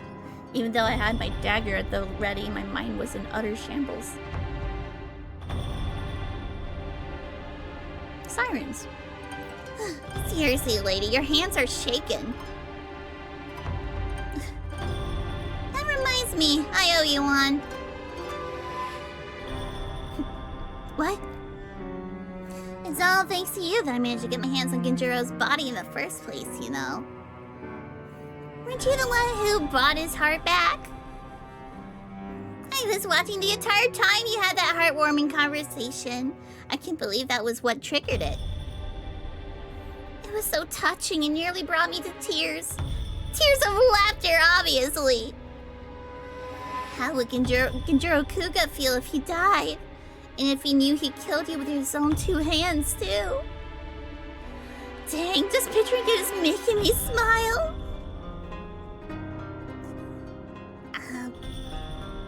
Hanzo approached one step at a time as he muttered all this.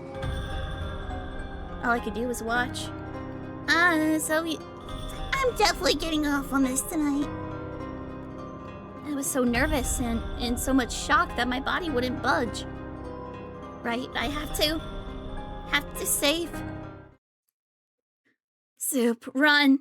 Oh, Yoichi. Heard Yoichi's faint voice from beside me where he was laying on the ground. Oh, he couldn't even get up and yet he was worried about me. The moment I saw Yoichi looking so feeble, all fear-ridden thoughts were completely wiped from my mind. Run? I definitely can't win against Hanzo, no Kuga. But if I run away now, it would all be over.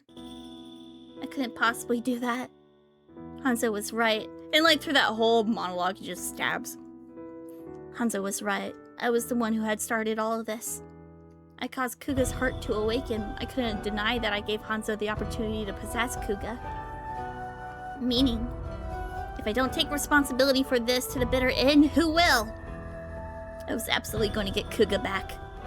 Strangely, Yoichi's plea got me fired up. I readied my dagger in my grip once more and immediately charged at Hanzo. That's true. Well, you still got the nerve to take me on? Hanzo smiled, positively delighted to see this. He took up his own blade and effortlessly hammered his sword into my dagger. Though he clearly hadn't put much force into his attack, his blade felt terribly heavy when it made contact. I barely managed to fend it off, but that one strike made my arm hurt so bad it felt like it might break. My arm was so numb from my shoulder to my fingertips. All I could do was try not to stop my dagger. You're weak. I'm cutting you some slack, you know. Give Kuga back! Dang, my stomach's growling like a... it's a... Kuga wouldn't want this at all! That's the point. That's all you got. I promptly flipped my blade over and attempted to aim for his vitals, but Hanzo reacted with almost superhuman quickness and dodged my attack. It must have just been a difference in skill. As desperate as I was, he didn't have a single scratch on him. So I couldn't give up. Don't give in, Kuga. Don't hand yourself over to someone like him after you just got yourself back. I'll save you. Oh, shut up. Just then, Hanzo casually lifted his foot and kicked me right in the pit of my stomach. The blow took me by surprise. I crumpled on top of the snow. You know, it would have been kind of cute if you just ran away like a good little girl. You can call him all you want, but it's no use. Genjuro Kuga will never surface again. He is fated to suffer in my hands. No matter how much he hates it or screams and cries here inside of my heart, I'll never stop. Because that's how I keep getting my revenge. You seriously thought you could get him back through the power of love? Well, too bad. Hanzo grinned from ear to ear, looking down at me as I lay there on the ground. Dark emotions I'd never seen before across a face I only recognized as Kuga's. That's not Kuga. Not the Kuga I fell in love with. She admits it. He was right there before my very eyes, yet horribly far away. Seeing this made starkly apparent, I began seething with anger. All she getting pissed. But there is one thing I do know. If I'm happy that my seal's been broken, it means I'm happy because of you, Soup. Yeah, I remember that. I was like, what was it, like an hour ago? I suppose that means I'm also happy that you're happy. That's what he said back then. He said he wanted to live, even if he wasn't a vessel, even if he couldn't carry out his duties. The power of love won't save you, says the man in the power of love genre of games. I know. It's like, dude, do you know what kind of game you're in? You're in an otome. The otomes have tragic endings all the time.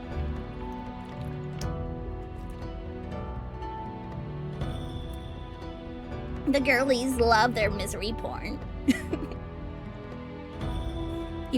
Even after saying that for the first time in his life, he's... Nonsense. What? Enough of this nonsense! Before I knew it, the words were flying out of my mouth. I couldn't take it back at that point. I faced Hanzo, glaring at him and hissing everything that came to my mind. Kuga's only similarity to Gungomon Akahori is his looks, so why are you so fixated on him? And not just Kuga, why are you so obsessed with causing trouble for all the form folk and residents of Edo?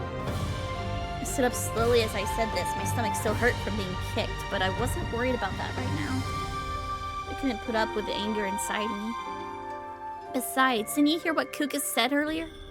He doesn't want to burden you with the same crimes as Akahori. It was so kind of him to want that. It was so kind of him to want that for you. You didn't even hear him?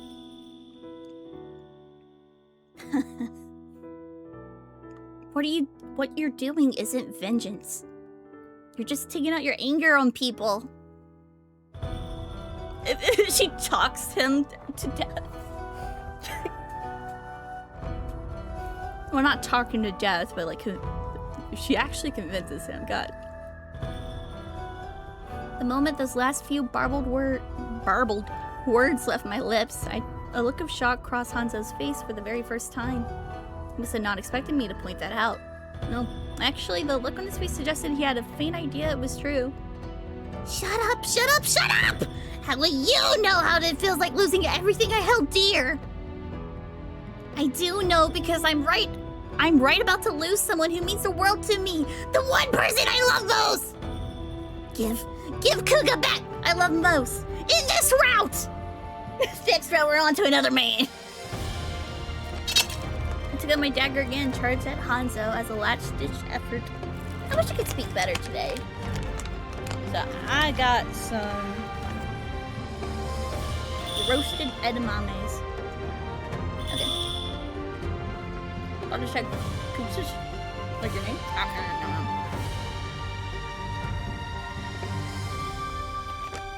I don't know why my stomach's growling so much, but hopefully this will help.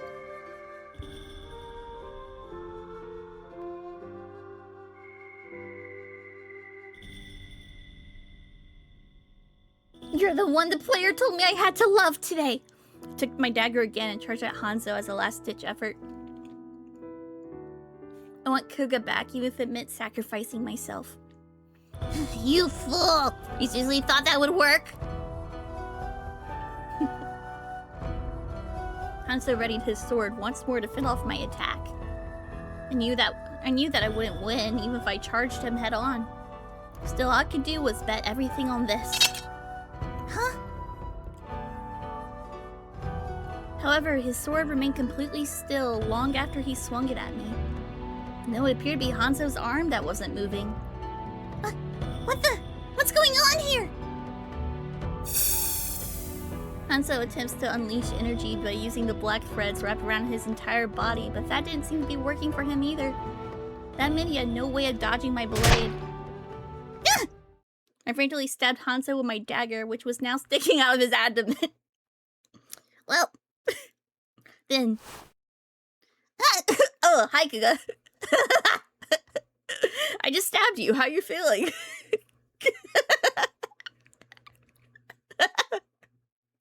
Since I was in close quarters, Hanzo embraced me to keep me from moving. what the? He wasn't going to counterattack like this, was he? No, I think that's Kuga. I instinctively froze, imagining the worst possible outcome, but then... Soup, thank you! You didn't just try to... Thank you, I always want to be stabbed. Why didn't you try to knock him out? Soup, thank you. It wasn't Hanzo. I heard a sweet and familiar voice whispering into my ear. I immediately looked up and saw a familiar and gentle smile on Hanzo's, no, Kuga's face. CG? See, oh, they're gonna kiss. They're gonna kiss. What is it, Clea? Why are you getting... Clea. You want to watch them kiss? Kuga, is that really you? I don't know, why is this making me laugh so much? It is. I'm back, thanks to you. Is he still in there? Where is he? Kuga! It was him, without a doubt.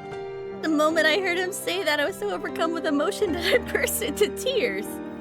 Kuga, the person I've been looking for, was here. He'd taken his body back from Hanzo, who was holding me in his arms. Again.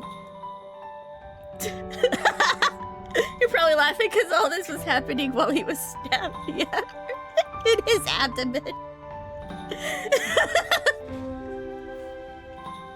And I instantly remembered what I had just done. Finally. I'm sorry, my dagger's still lodged in your stomach!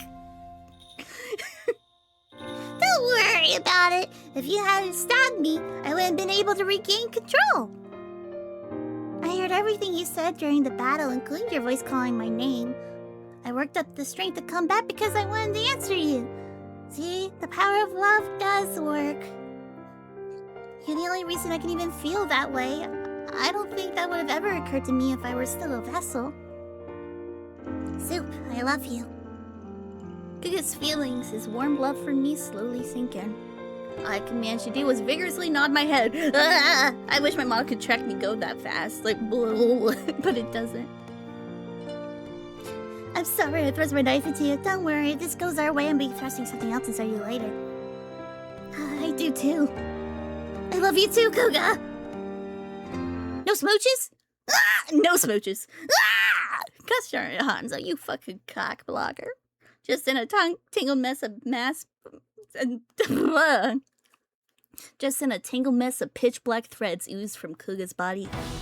Oh.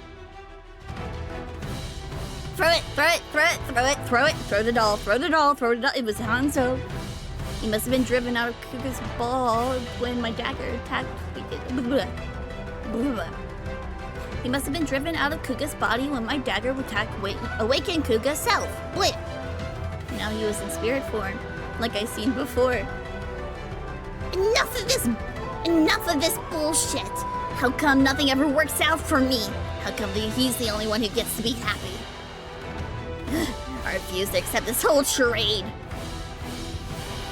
Hanzo yelled resentfully before throwing himself at Kuga again. He must have been planning to occupy Kuga's body one more time.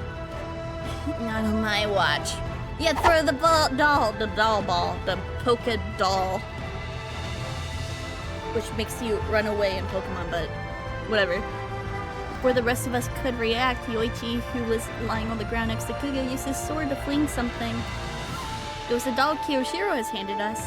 Yoichi intended to bind Hanzo to a brand new container as planned. What the? Hanzo didn't even react to the doll being suddenly flung at him.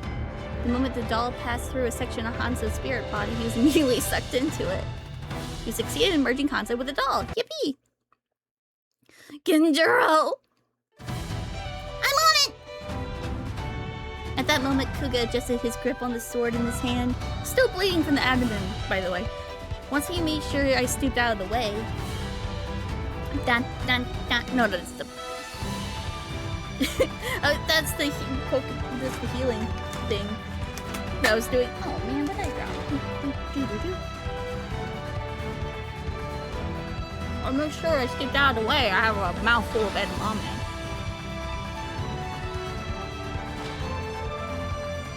The one thing I can do for you is family. Take you out of your misery.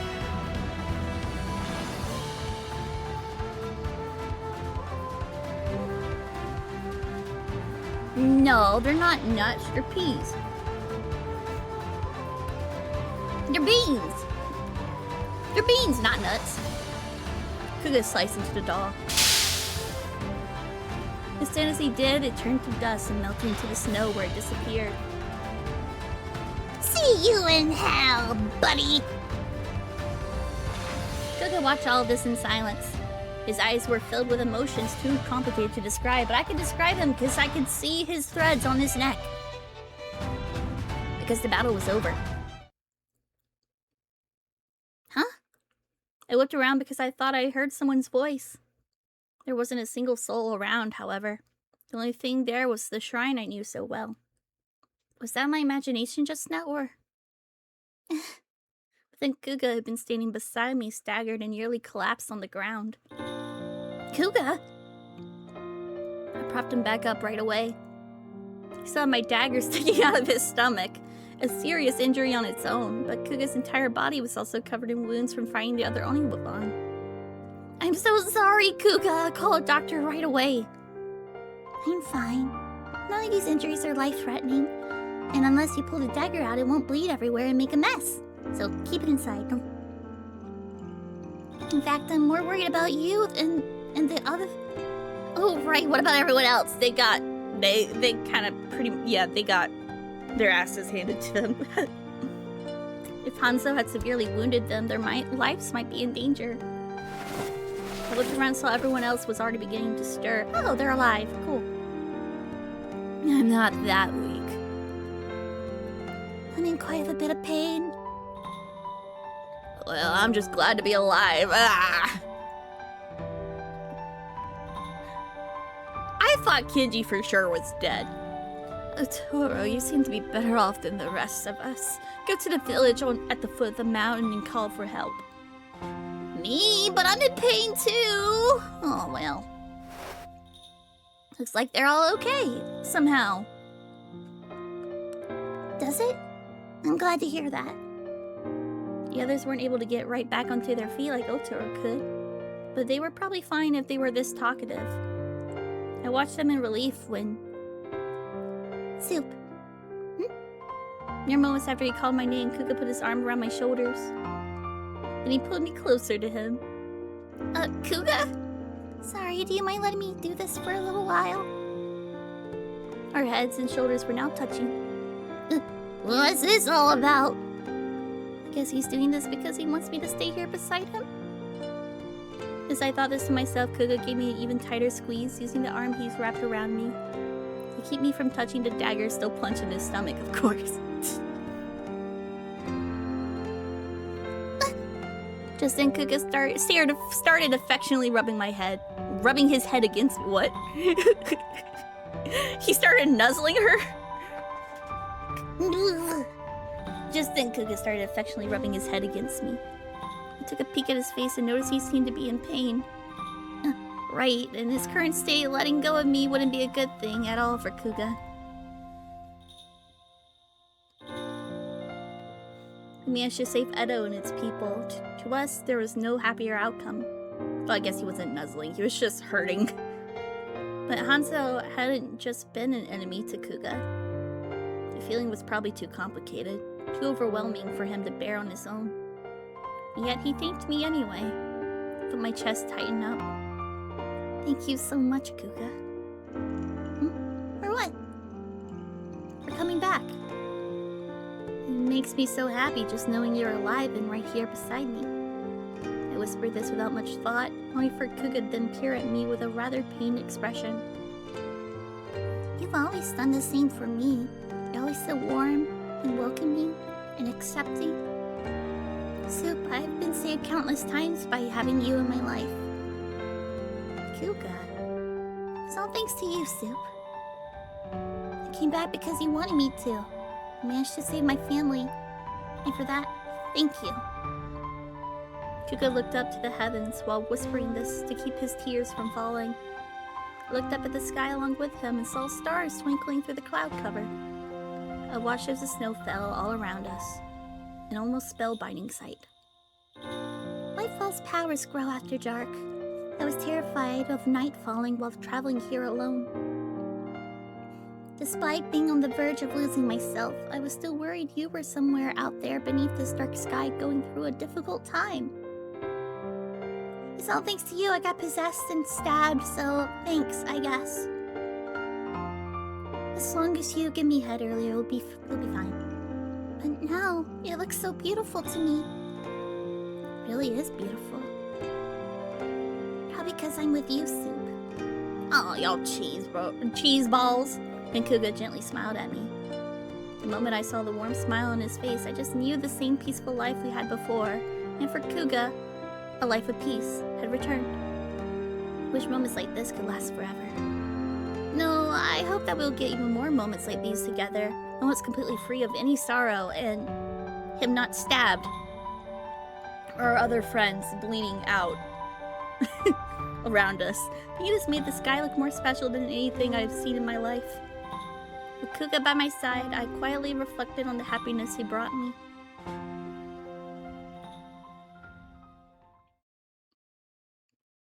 No kissy? Really? No kissy? Oh, final chapter.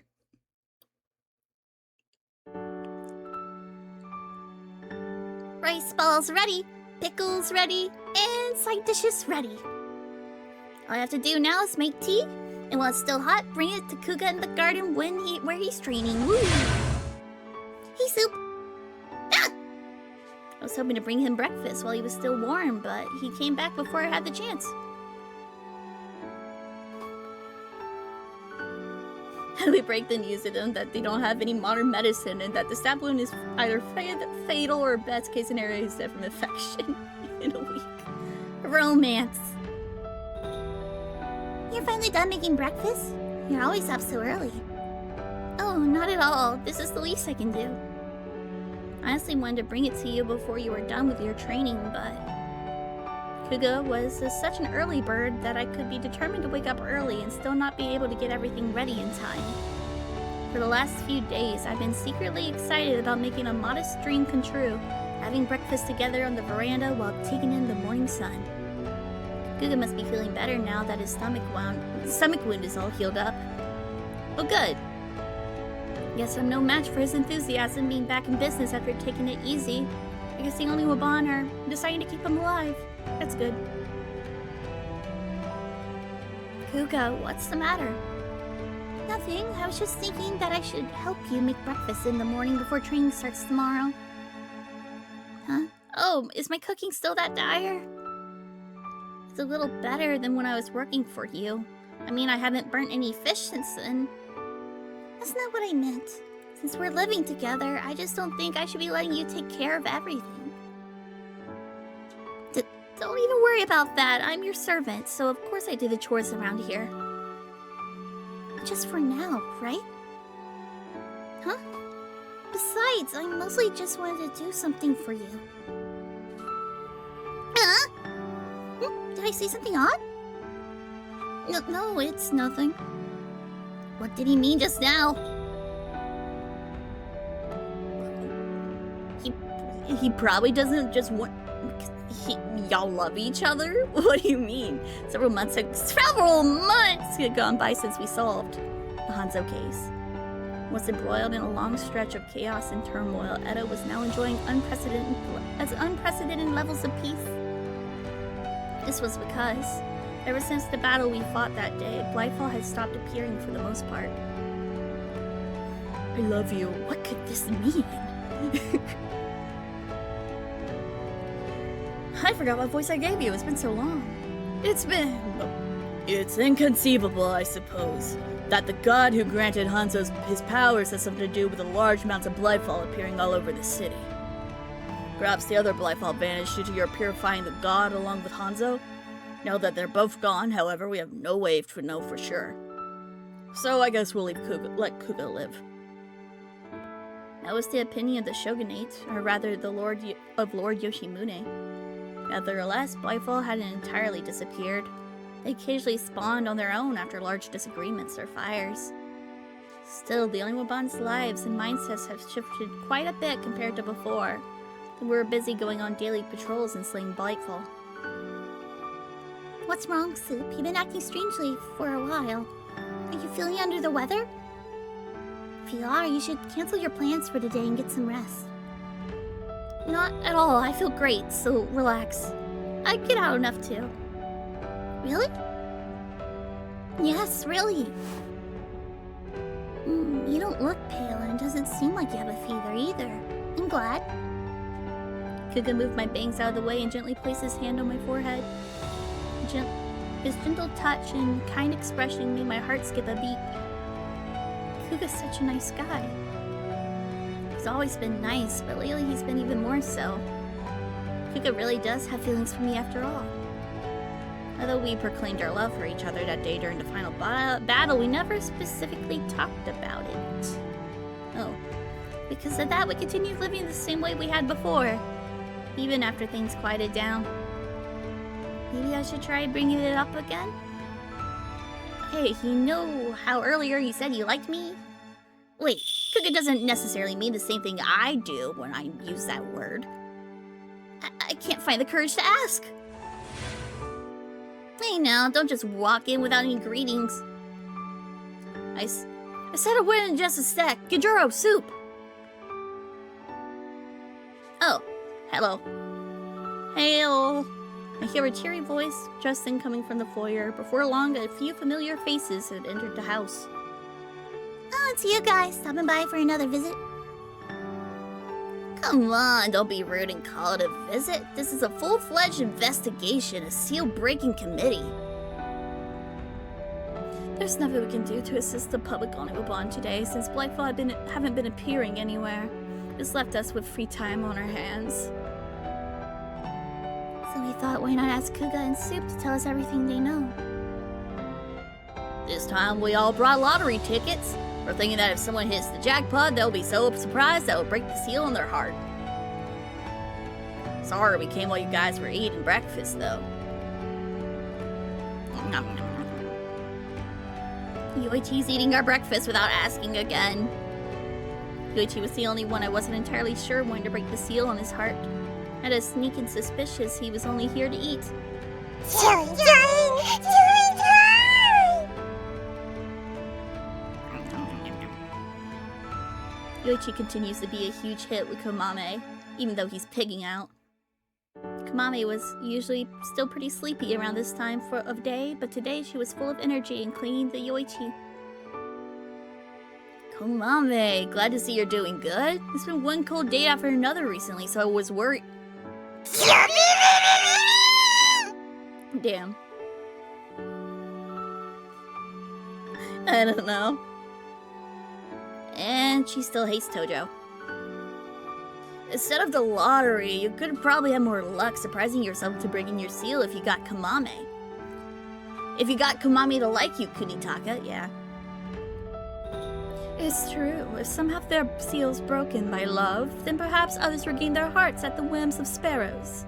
Rather profound, don't you think? Hey, if you were gonna make fun of me, at least do it loudly. Thought of you guys being worried about me makes me feel even more hollow. I'm not at all that worried about you. I was just trying to act concerned for a show in case it has any effect on my seal. You're on the right track, though, Kunitaka. It feels hollow to you, does it? It does.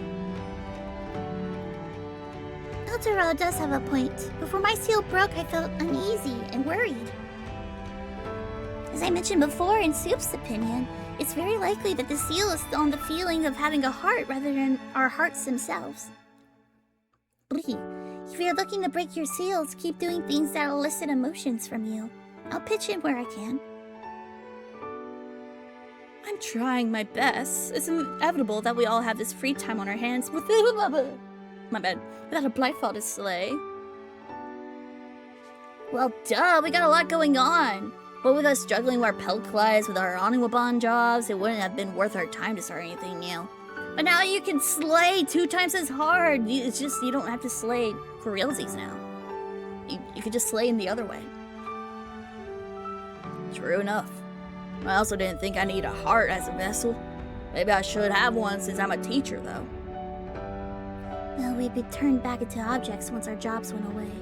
But it doesn't seem like Lord Yoshimune wants to do that. Of course not. He got his use out of us, so wait, I got an idea. I'm hungry anyway, so... Get away from the fire.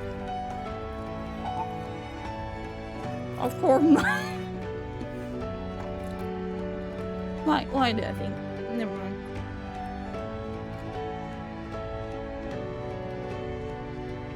We gotta do this out of us, so won't unless we got a good reason to.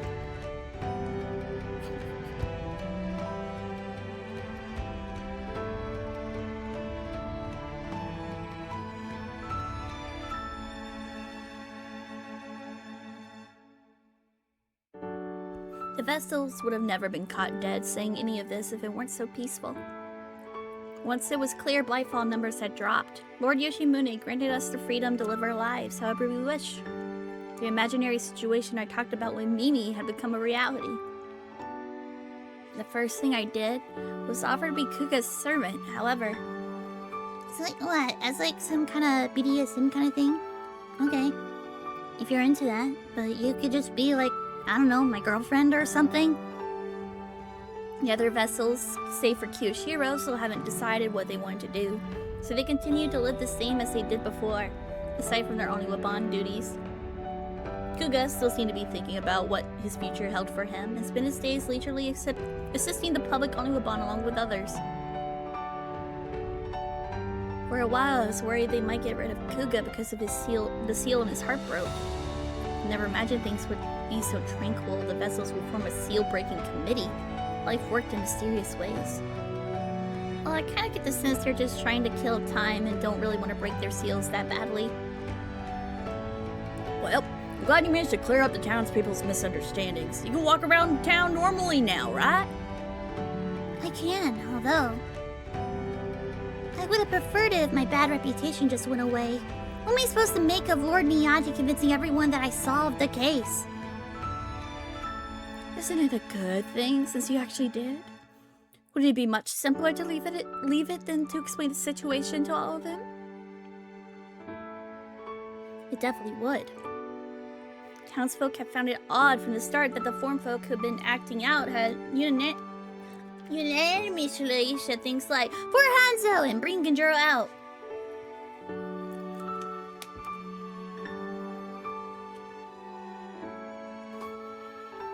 Miyagi zeroed in on this and spread rumors that a bad guy was targeting Kuga, deceiving form folk and sowing chaos around. That was not a rumor, that actually happened. And just when the form folk who'd been asleep as the effect of Hanzo's powers woke up and went back to normal. Kuga returned to the capital, covered in battle scars, therefore they accepted the rumors as true. Kuga's reputation had done a complete 180 as a result. Instead of being treated like an abhorrent villain, he was now a hero. However, I don't deserve to be regarded as a hero. I was really happy for you, though. They all seemed to be relieved to know you were innocent, too. Were they? Yeah, don't they seem kinda happy even though they've just been apologizing to you? You'd heard a lot that nobody believed Kuga back when the terrible rumors were going around. But now I sort of understood how the town people had felt at the time. They'd only been saying all those bad things about Kuga because the rumors of Hanzo had been spreading about him, of course, but they're probably sad that the Kuga they knew might have been a total sham. Kuga and the other vessels weren't the only ones who learned about hearts through the series of incidents I had too. Anger, hatred, and occasionally a thirst for blood. These may have been the emotions visible from the surface, but underneath lurked more complex feelings. I thought I knew everything through the use of threads, but now I felt like I understood things using my own heart. Oh yeah, that reminds me, we want to ask you something, Genjuro. Ask me what? What do you make of this picture? Yoichi produced a very lewd painting! You can't just pull stuff out there in the middle of people! In front of people. As I expected from a human like you, young miss. I got nothing from it. I mean, I can tell what they're doing and all, but too bad since it was so expensive. Didn't you all buy this just to do this? See how he would react. To be really honest, I can't tell at all. The vessels were acting a bit more human because of their interest in hearts, but we're still no different when it comes to things like this. Sorry, Soup. You don't have to look at it. What do you think, Kuga? Does it give you a bonnier? It doesn't give any of us a bonnier. Honestly, I don't find it all that interesting. It's just a painting. Huh? You too, Genjuro? What if it was Soup? Ah! Why me?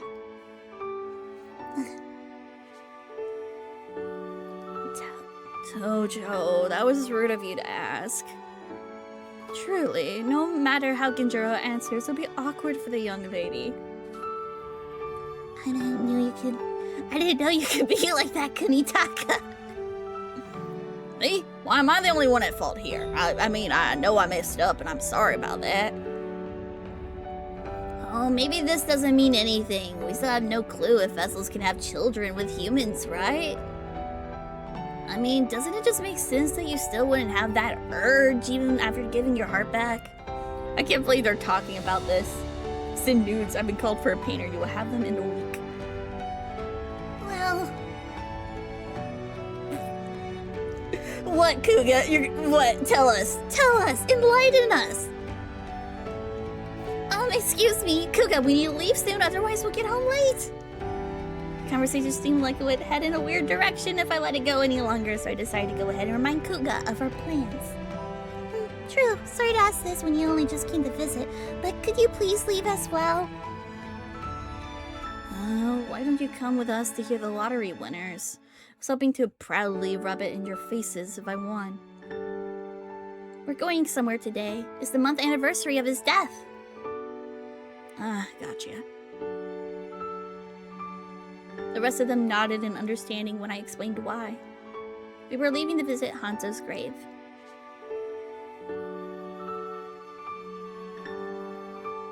I'm glad the weather's nice today. Agree. After I performed the snow sacrament on Hanzo, he disappeared without a trace along with the doll prepared by the Onryoban. Because of this, there was nothing buried beneath the gravestone we set up at the bottom of the hill. The grave was something Kuga had made to signify his passing. Hey, Komami. Komami seemed quite fond of the area because she was normally a city bird. She paced in circles, enjoying our walks. Thanks for the hug. Don't go too far, Komami. Don't go too far. Come on, come here. Thanks for the posture check. No more shrimps. And to hydrate.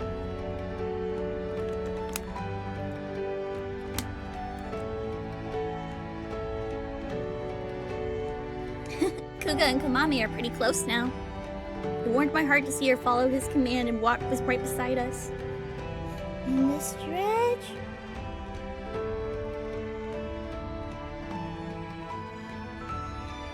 After looking at her, Kuga offered the flowers he was holding to Hanzo's grave.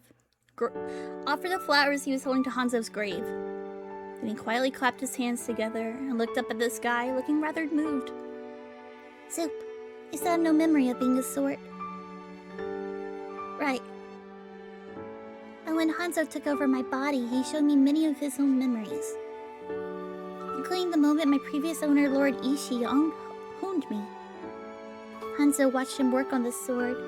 Lord Ishii said they celebrate his coming of age at the same Genpuku ceremony as Ginzo, and the wakizashi was the present. And by that, he meant the wakizashi... And by that, he meant the wakizashi he came from, right? He did. Hanzo was really looking forward to seeing that promise come true. Apparently, his family half-jokingly pointed out that the sword might become a form folk before that even happened. But Hanzo said he'd be even happier if it did, and he would gladly welcome a younger brother. There ended up being a huge difference between that Hanzo pictured and the future that actually awaited him. I'm certain he also thought of me as family. I have irrefutable evidence of our familial bond, so I'm glad I was able to give him a proper send-off. Then Kuga quietly peered over at me. The look on his face was bittersweet, rather than somber, and filled with hope of the future. Soup, this is all thanks to you, that I managed to reunite with my family and get to know my own heart. Having you in my life had kept me going. You showed me the joy in life. I would love to live the rest of our lives together, supporting each other, so...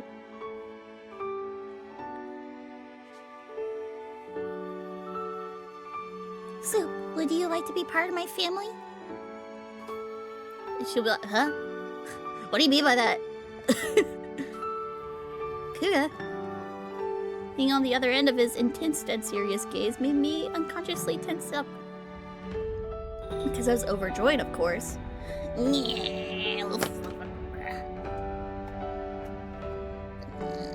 Shit. They were having a moment.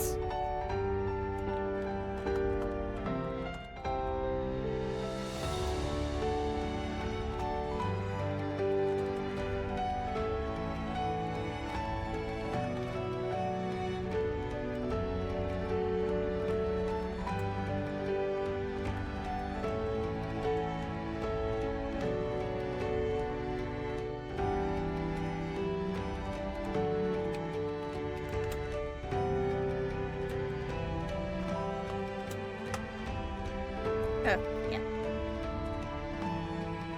Thank you. Choppy.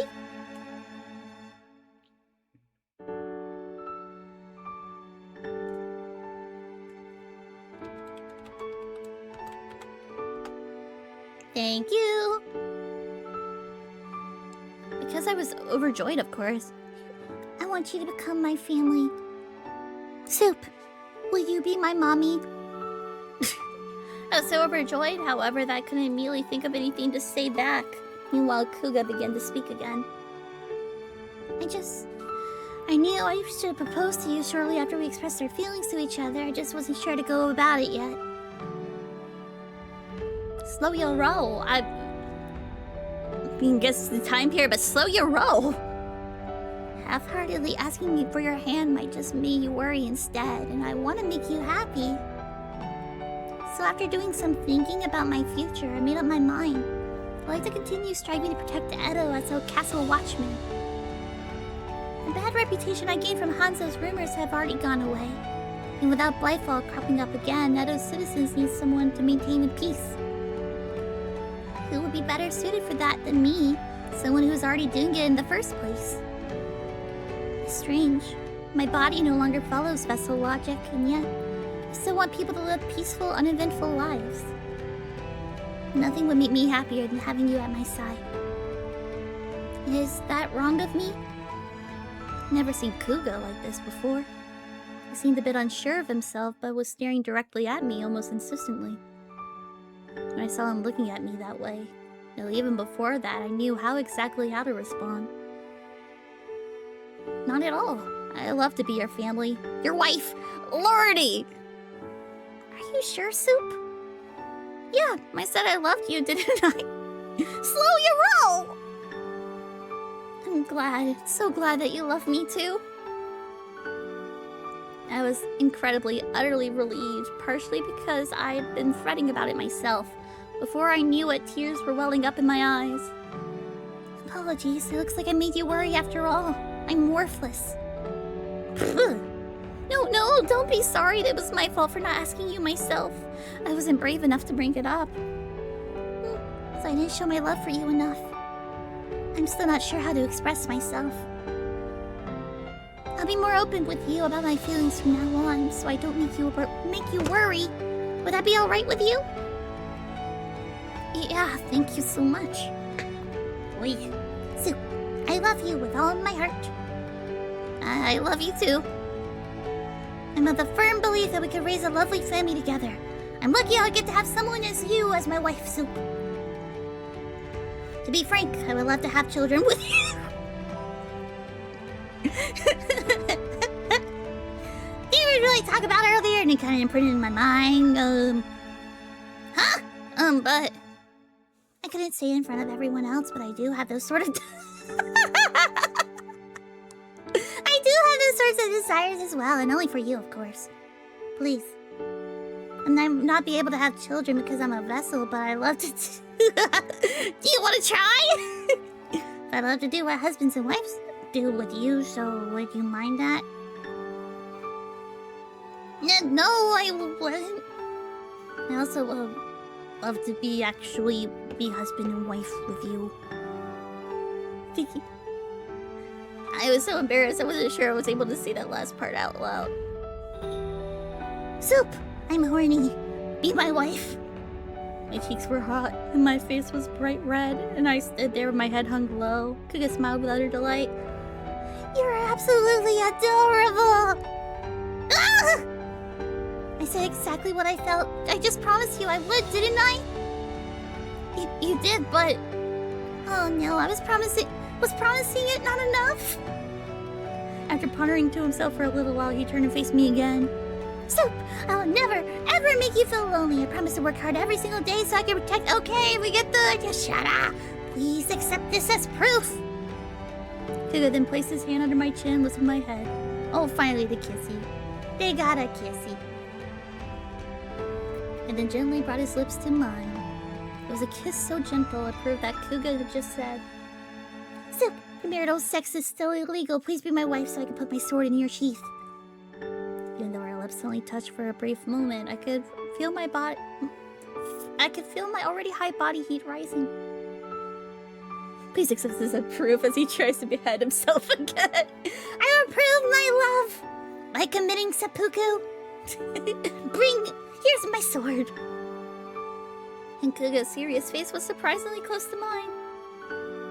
So, did I make for a good enough promise? Can we bang now, please?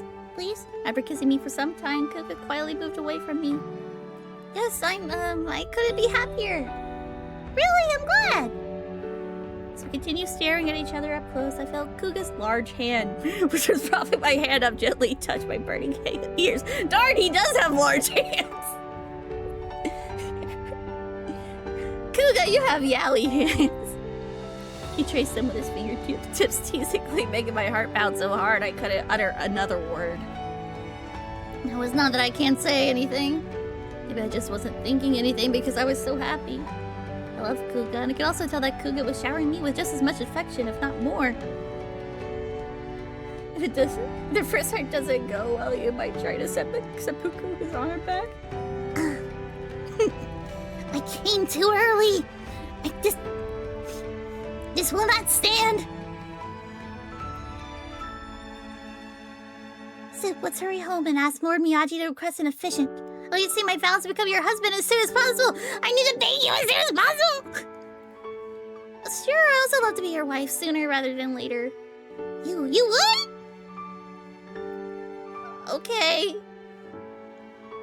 Again, Kuga. Found myself instinctively pressing my hands against my lips, which still held traces of his warmth. Cannot cheek. I can't speak today. Alright then, let's get going then. Once we decide the date on the ceremony, we'll have to come back here and tell Hanzo. I'm glad he's openly expressing his love for me and all, but it's a little intense. If he does all this all to the time, my heart might just give out. What's wrong, Soup? Nothing. I couldn't possibly refuse when Kuga looked at me like that. When faced with happiness in the truest sense of the word, I probably wouldn't know what to do at times. With Kuga by my side, I couldn't imagine that would be a problem. Kuga and I were about to be a real family after all. The sun shone brilliantly in the sky, as if shining a light on our future together. Okay, that's the end. Yeah, that's the end. But we're not done yet. We're not done yet because we got the happy ending. We got the best ending. So we gotta go back and get the bad endings, of course. Oh, the sorrow end. Oh, the sorrow end. Let's go do the sorrow end.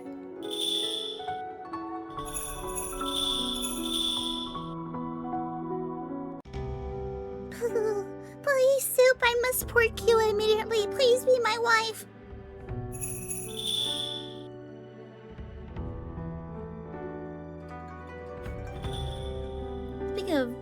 Speaking of something a bit more positive, we finalized our plan to take Hanzo down, didn't we? Kuga, have you heard any details from Miyagi about the container we'll be putting Hanzo in? He said he'd tell us more. Oh no. So now he'll know about the container. Shit. He said he'd tell us more the next time we'll all got together. Ah, that. I won't be a part of the next battle, so they won't include me when they ask everyone to meet. That must be why Lord Miyagi told me first. Oh, he already told you? Oh, wait, huh? Come to think of it, Kuga definitely hadn't attended any of the debriefing sessions or meetings about Hanzo recently. But maybe that was only fair since he couldn't be part of the battle, but the whole situation seemed complicated. I was relieved to hear that Miyagi had been so considerate. Apparently the container the soothsayer is making would be like a small doll. And a charm on it so that it absorbs. Oh, so we're saying all of this out loud with Hanzo listening. Allowing us to trap Hanzo inside the doll by simply throwing it at him. It would really suck if he was listening right now. Whoa, how convenient. That'd be easy to carry around too. Indeed, the fruits of the bosses and soothsayer's wisdom. Then does this mean that fighting Hanzo in his spirit form is the key to this battle? I suppose we won't be able to drive him out of a body if he gets his hands on one. Precisely. Phew, I wonder if that brightened his mood a little bit. Just then. Skip! Ba-na-na-na.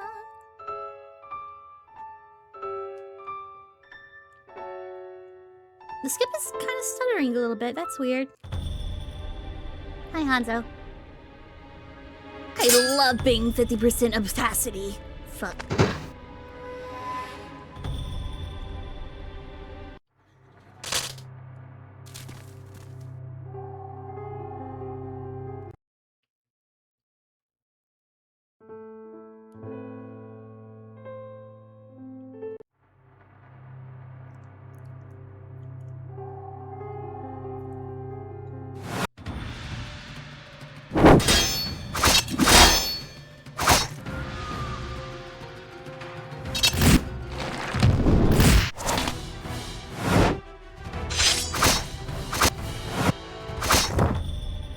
Wow.